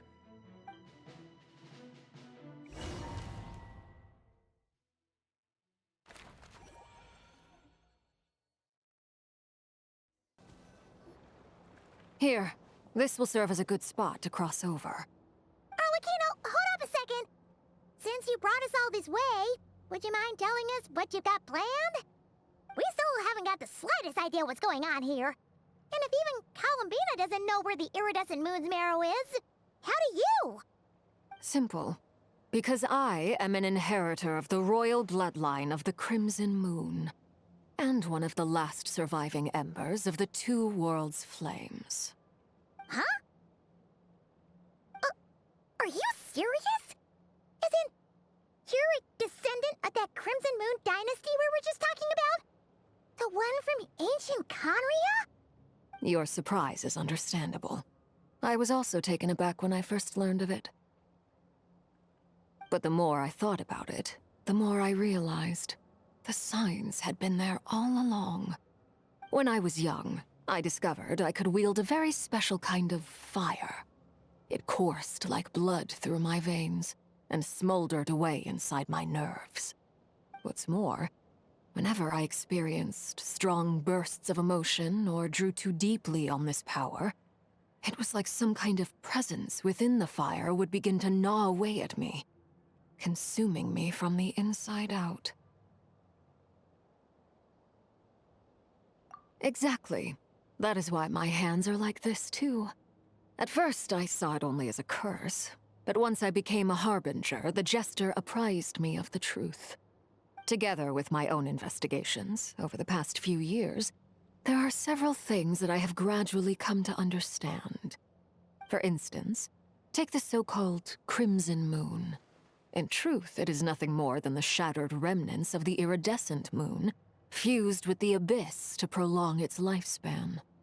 Since this blood flame was bestowed upon me by the Crimson Moon, it is a fusion of the iridescent moon's former power and the corruption of the abyss. You all understand the nature of the abyss well enough. I draw upon its power, and in return, it hungers for my soul. This strange blackness is the mark of corruption it has left behind. If I recall correctly, you once told me that if the corruption ever made it to your heart, you'd become a completely different person. Yes, and that's the reason I'm always careful not to push my power too far. It's essentially a never-ending tug-of-war. Oh, sounds intense. Anyway, the rest of my story can wait. Is there anything else about the Crimson Moon or the Iridescent Moon that you are unclear about? Paimon has a question. So, the Crimson Moon that the Karians used to worship was actually the Iridescent Moon, right? Which was one of the three Moon Sisters. Does that mean that the Karians were to the Crimson Moon as the Frost Moon Scions are to the Frost Moon? So much of that history has been lost. We have no way of knowing exactly what they were like.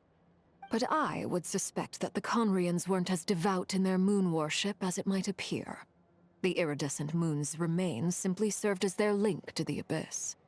Later on, perhaps someone discovered a way to make direct contact with the Abyss. Or maybe there was some kind of ideological divide. Either way, a dissenting faction staged a coup and drove out the royal heirs of the Crimson Moon dynasty. Still, even with the dark sun looming high overhead, the Crimson Moon's glow never truly faded. If you want living proof, it's standing right before you. The first time we met, I sensed something familiar in your presence. When I looked at you, I felt I could see that mysterious red moon in the corner of my eye. In your flames, I saw its broken image, surrounded by a strange black aura. Well, I appreciate that you kept it to yourself. Much about the Crimson Moon is still a mystery, and I'd prefer not to end up as the object of an insane research project. Anyway, time is against us here, so if there's any other questions, they'll have to wait. I just want to make sure I've got one thing straight. In her letter, Sandrone mentioned that since you are unable to contain the iridescent moon's marrow yourself, you intend to leave it in my custody. Correct? That's right. For now, it's the only way I can pay you back for your help. The iridescent moon is already part of who you are, so with its marrow in your possession, you'll be even more powerful than before. Deal. Then let's get started. Get what started? What does this place have to do with the Crimson Moon? When I first became a Harbinger, the Jester gave me a book called Paranhari, also known as Leobranto Inamorato. You should be able to buy a copy next time you're in Fontaine. It's a love story set in the Crimson Moon era. But setting aside the tangled romances of its characters, it also records a few interesting details. In the Crimson Moon era, or so the story goes, there was an orphanage that received children from beyond the bounds of this world, and subjected them to a peculiar induction ceremony. Beyond the bounds of this world? For real? And what kind of induction ceremony? The Crimson Moon sages looked beyond this world for beings with powers that surpassed the gods. But fearing they might lose control, they subjected these children to a process of refinement. They made these children crawl up a fireplace and kept asking them, "Have you died? Did you see it?" Until they finally admitted to having died and seen a crimson moon. The adults embraced the children who passed the ritual, telling them, "Within the fireplace, you have traversed the flames between two worlds. Here and now, you are born anew." The book leaves much unsaid, but I suspect that this was their way of branding the children they had enrolled, leaving an indelible mark upon them so that they would forever live in the Crimson Moon's light. That explains why I can't sense the Crimson Moon's marrow in this world. It makes sense that it would be sealed in a special space that can only be accessed temporarily through some kind of ritual. But there's no fireplace here. Do you see a chimney anywhere? Oh, are we supposed to build it ourselves? Okay, fine. Paimon will go find some bricks.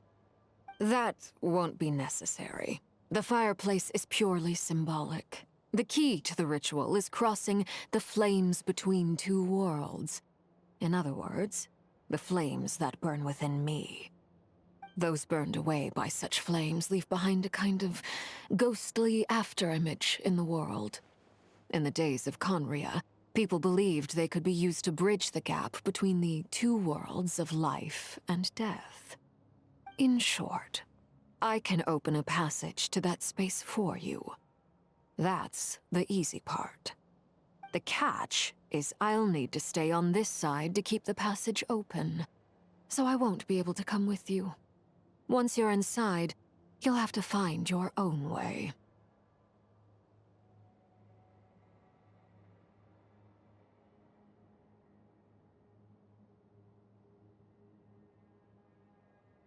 Very well. Then I'll open it up. Traveler, spare me a little more moonlight if you would. I may need it.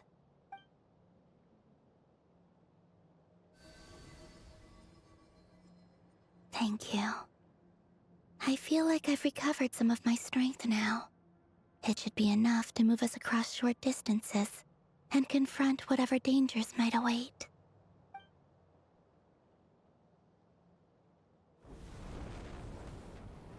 Mistress of the 7 hues of ages past, Great Mother of the present, crimson-clad sovereign of the 2 realms, by fire severed, by fire renewed, I offer myself now and beseech your descent.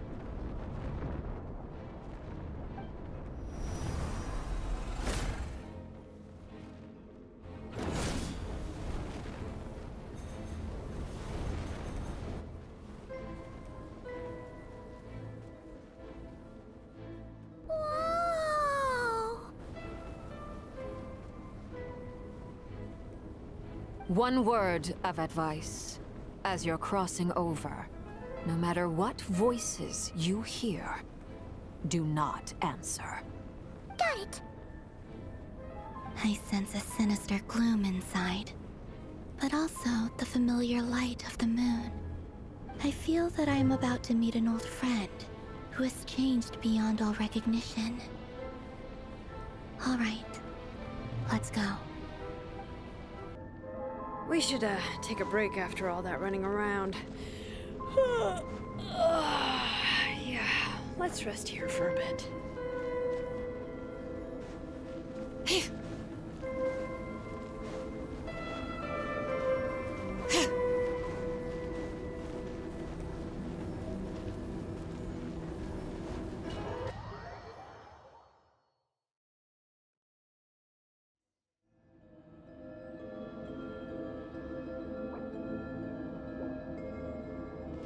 I sense your presence, and crave you death and rebirth. Wait, why are you? You have crossed over from another world, transcended fate itself. I have no right to.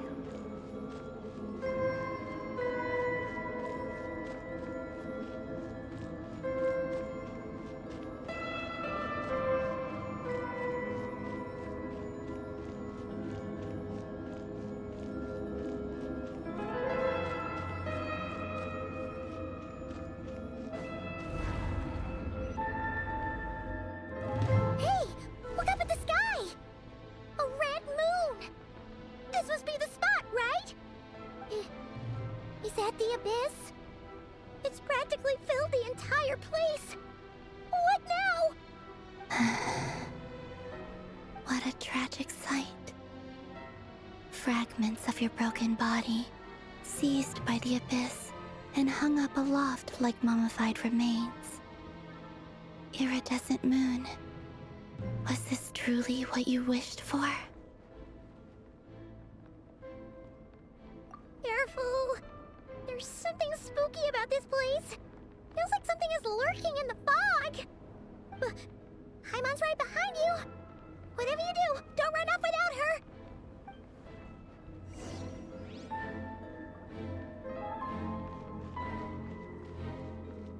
By the way, Columbina, didn't you tell us that the iridescent moon had shattered into pieces? The moon up there looks pretty whole to Paimon. How is that possible?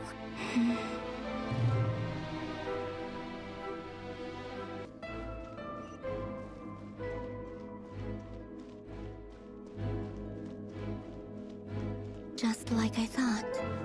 It was only a facade. Huh?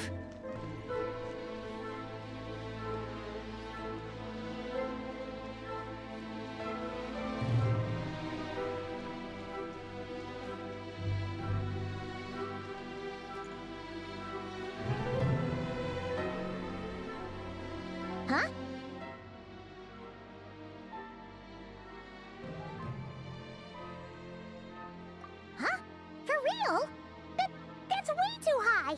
There's no way we'll be able to reach it! No. I'm not sensing anything up there.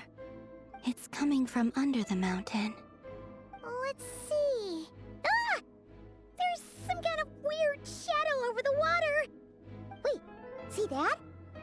Looks like a mechanism of some sort. Let's check it out!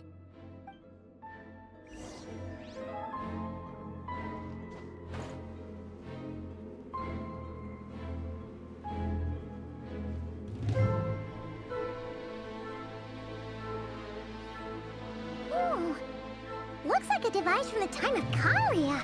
Maybe people once came here to study the Crimson Moon's domain, and they left this behind. Oh, if we could activate it, we might find some clues.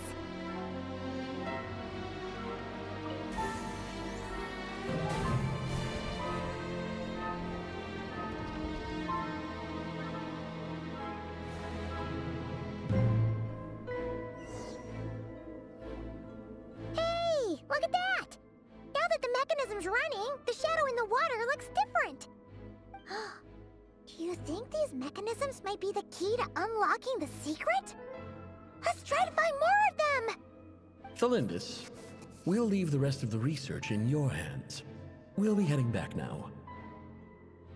I hope this isn't ruining date night. Ugh. Mind your own business. Just leave me some snacks on the table. Thalindis? Is that Rerear's girlfriend? How come we're hearing her voice here?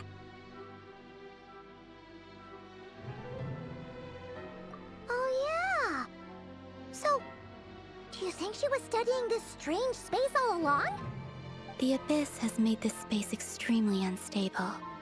Maybe that's why some of the things she said and did were preserved here. Like echoes. Or after images. Whenever I see this view, it takes me back to a poem from my childhood. Waning moon, oh lifeless damsel, weeping on the mountain crest. Mourning still in wistful tone, her fragile soul now laid to rest. For me, of all people, to be here investigating the mysteries of the Crimson Moon space. Is it a coincidence? Or something more? Oh, looks like the Abyss has messed up this mechanism. We need to find a way to get it working again. Let's see if there are any other devices nearby.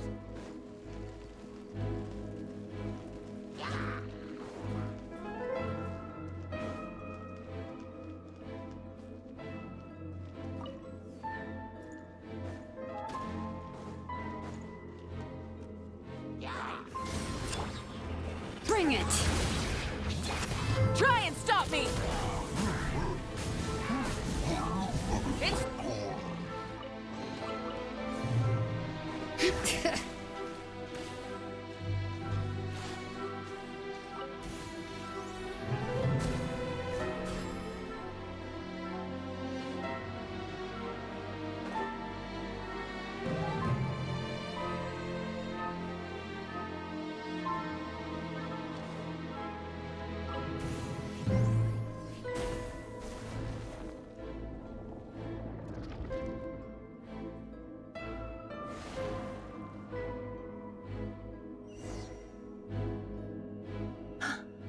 I see. So the moon marrow, or rather the power of the 3 moons, is the key to unlocking... If it really does exist, then maybe this madness can finally be put to an end.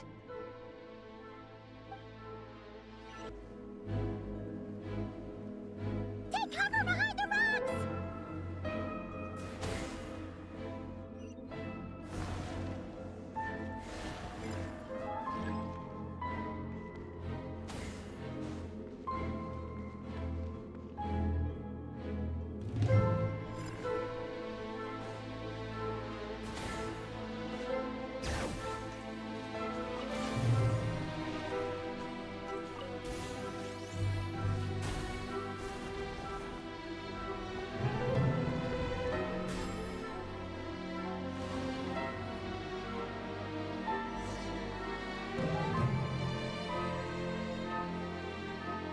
With the Abyss inhibitors in place, I should be able to access the chamber with the moon marrow. Oh, Rerir, with every step you take, you're drifting further from what you truly desire. But you're not the root of the problem. Ever since that outsider set foot in Conria, the Vinster King has sunken deeper into madness. If only I could get my hands on that outsider.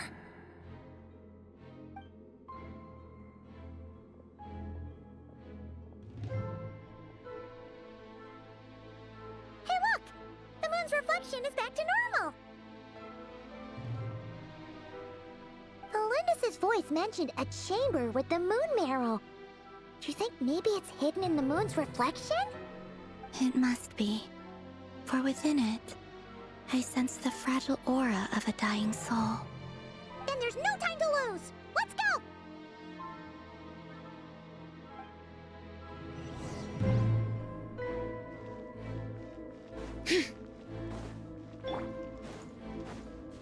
Full throttle!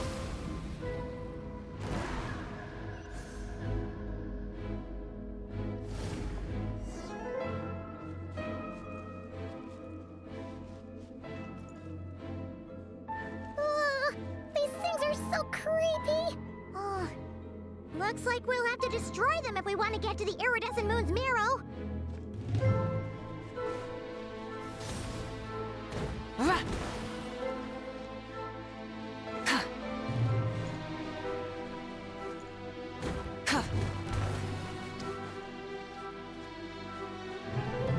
That must be the iridescent moon's marrow! Oh, we'll need to destroy these things before we can reach it!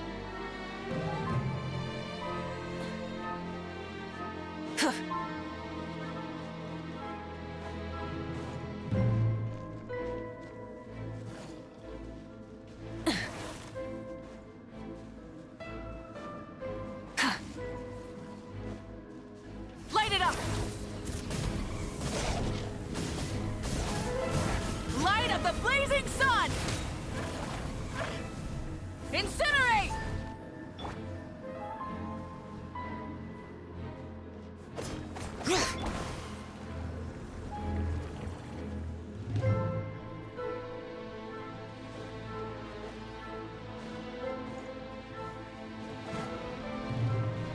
Rise with the... Hear the echoes of the valley! Forest, protect... Hang in there! We're so close!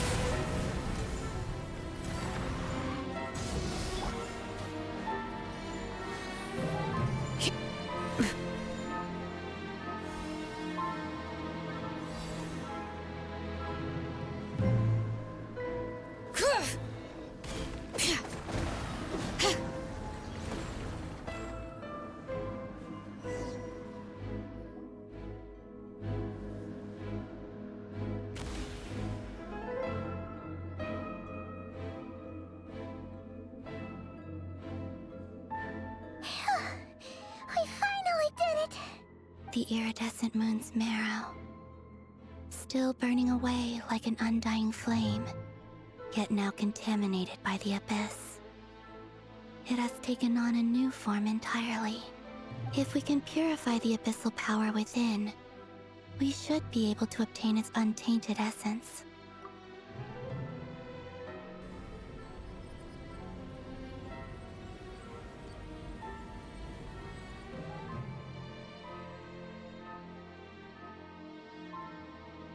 It's so cold.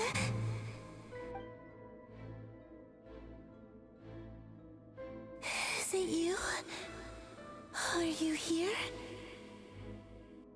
Huh? Are you talking to us? At long last, I can see you once more. Our fates have crossed, and I am finally free. I'm sorry, I lied to you.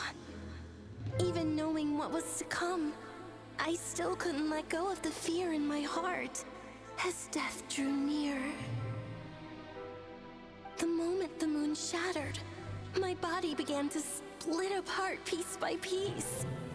Like I was being cut into pieces by 1,000 blunt blades.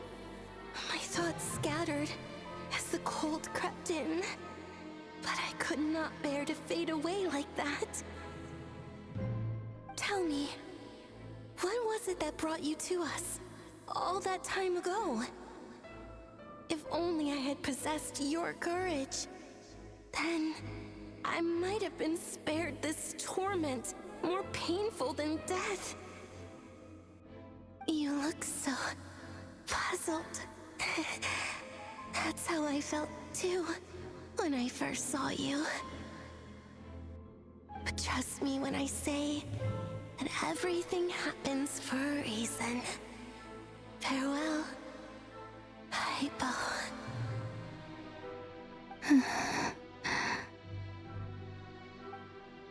What was that all about? Was that the goddess of the iridescent moon? Oh, it sounded like she was speaking to a long-lost friend. But none of us have ever met her before, right? Perhaps. She took me for the goddess of the frost moon she once knew. For a fading soul like hers, our auras must be too similar to tell apart. But anyway, we've got the iridescent moon's marrow now. That should help you regain your strength, right? Alright, time to leave this place and meet back up with Arlecchino. Let's go!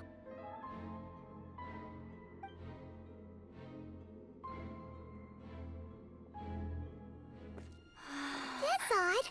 This place looks different than when we came in.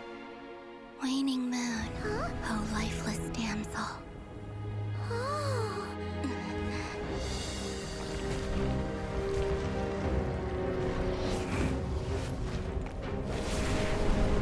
Hurry! The place is collapsing! It wants to trap us here. Who's it? The Abyss? Now we've taken the moon marrow. All that's left here is a dark will. It will show us no mercy.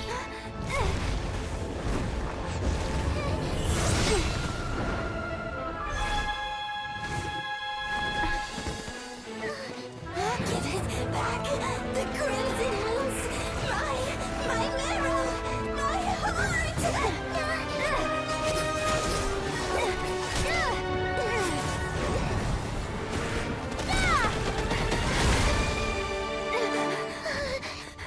Finally! Huh? Oh no! The exit's blocked! They're back! Now what do we do? This is where you fall. Witness my rise. Hey, What are you waiting for?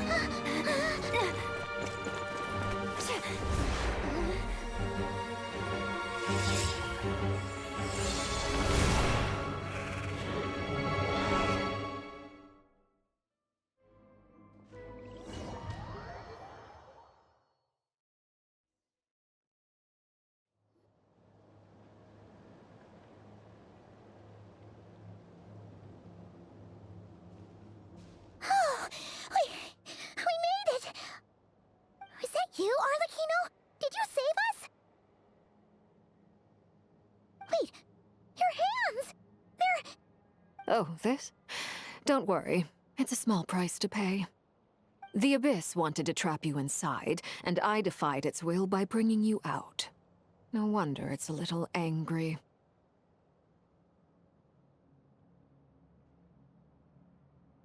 No. I have paid the price, albeit a small one, and it cannot be undone. My hands have already fused with the Abyss. Purification would simply destroy whatever's left of them. But surely... Oh, we're so sorry, Arlecchino. Paimon can't believe you'd make a sacrifice like this for us. As much as I'd like to call it a favor, the truth is I was simply holding up my end of the deal. Well, Columbina. Yes, you did your part. And as promised, I will leave the iridescent moon's marrow in your care. From this day forth, may the two worlds' flames burn ever more brightly.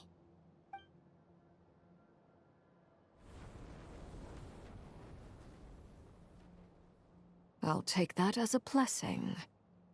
Now, Columbina, give me your hand. Accept this moonlight I offer in return.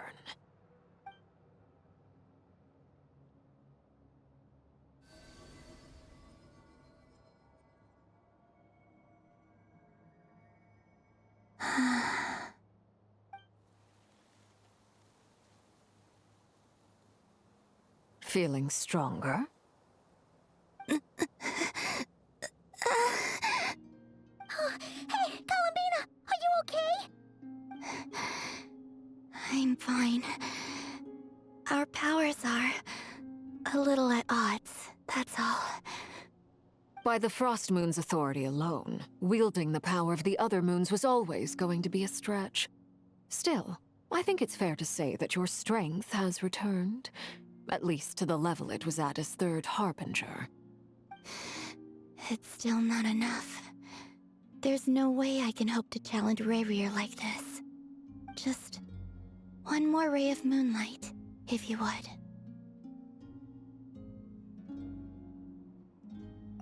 It's okay. I can take it.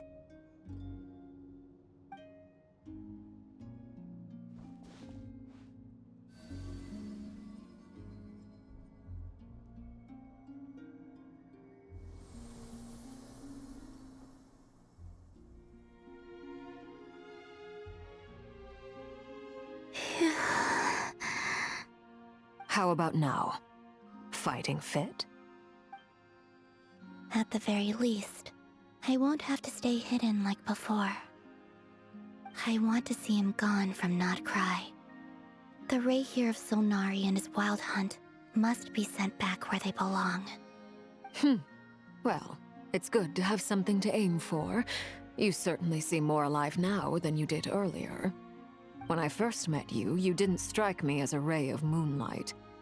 More like a wisp of fog drifting in from who knows where, ready to scatter at the first sign of a breeze.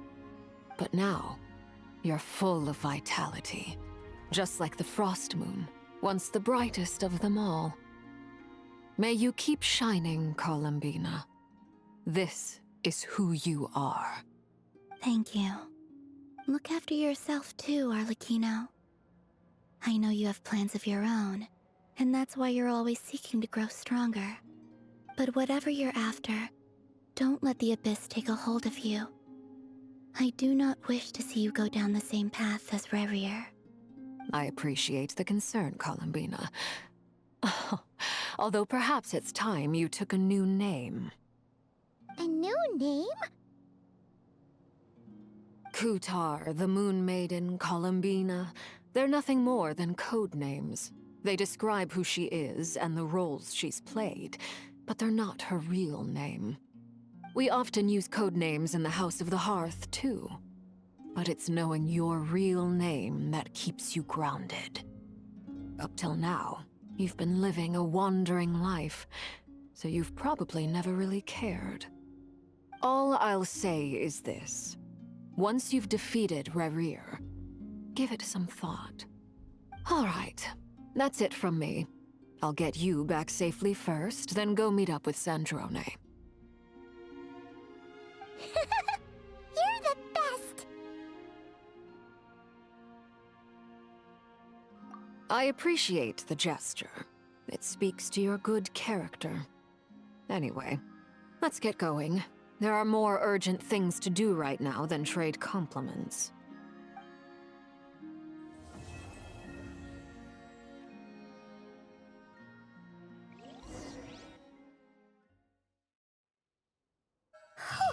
It was a close call, but we got the iridescent moon's marrow and restored Columbina's strength, and that's all that matters. In other words, mission accomplished. Paimon wonders how everyone else is doing.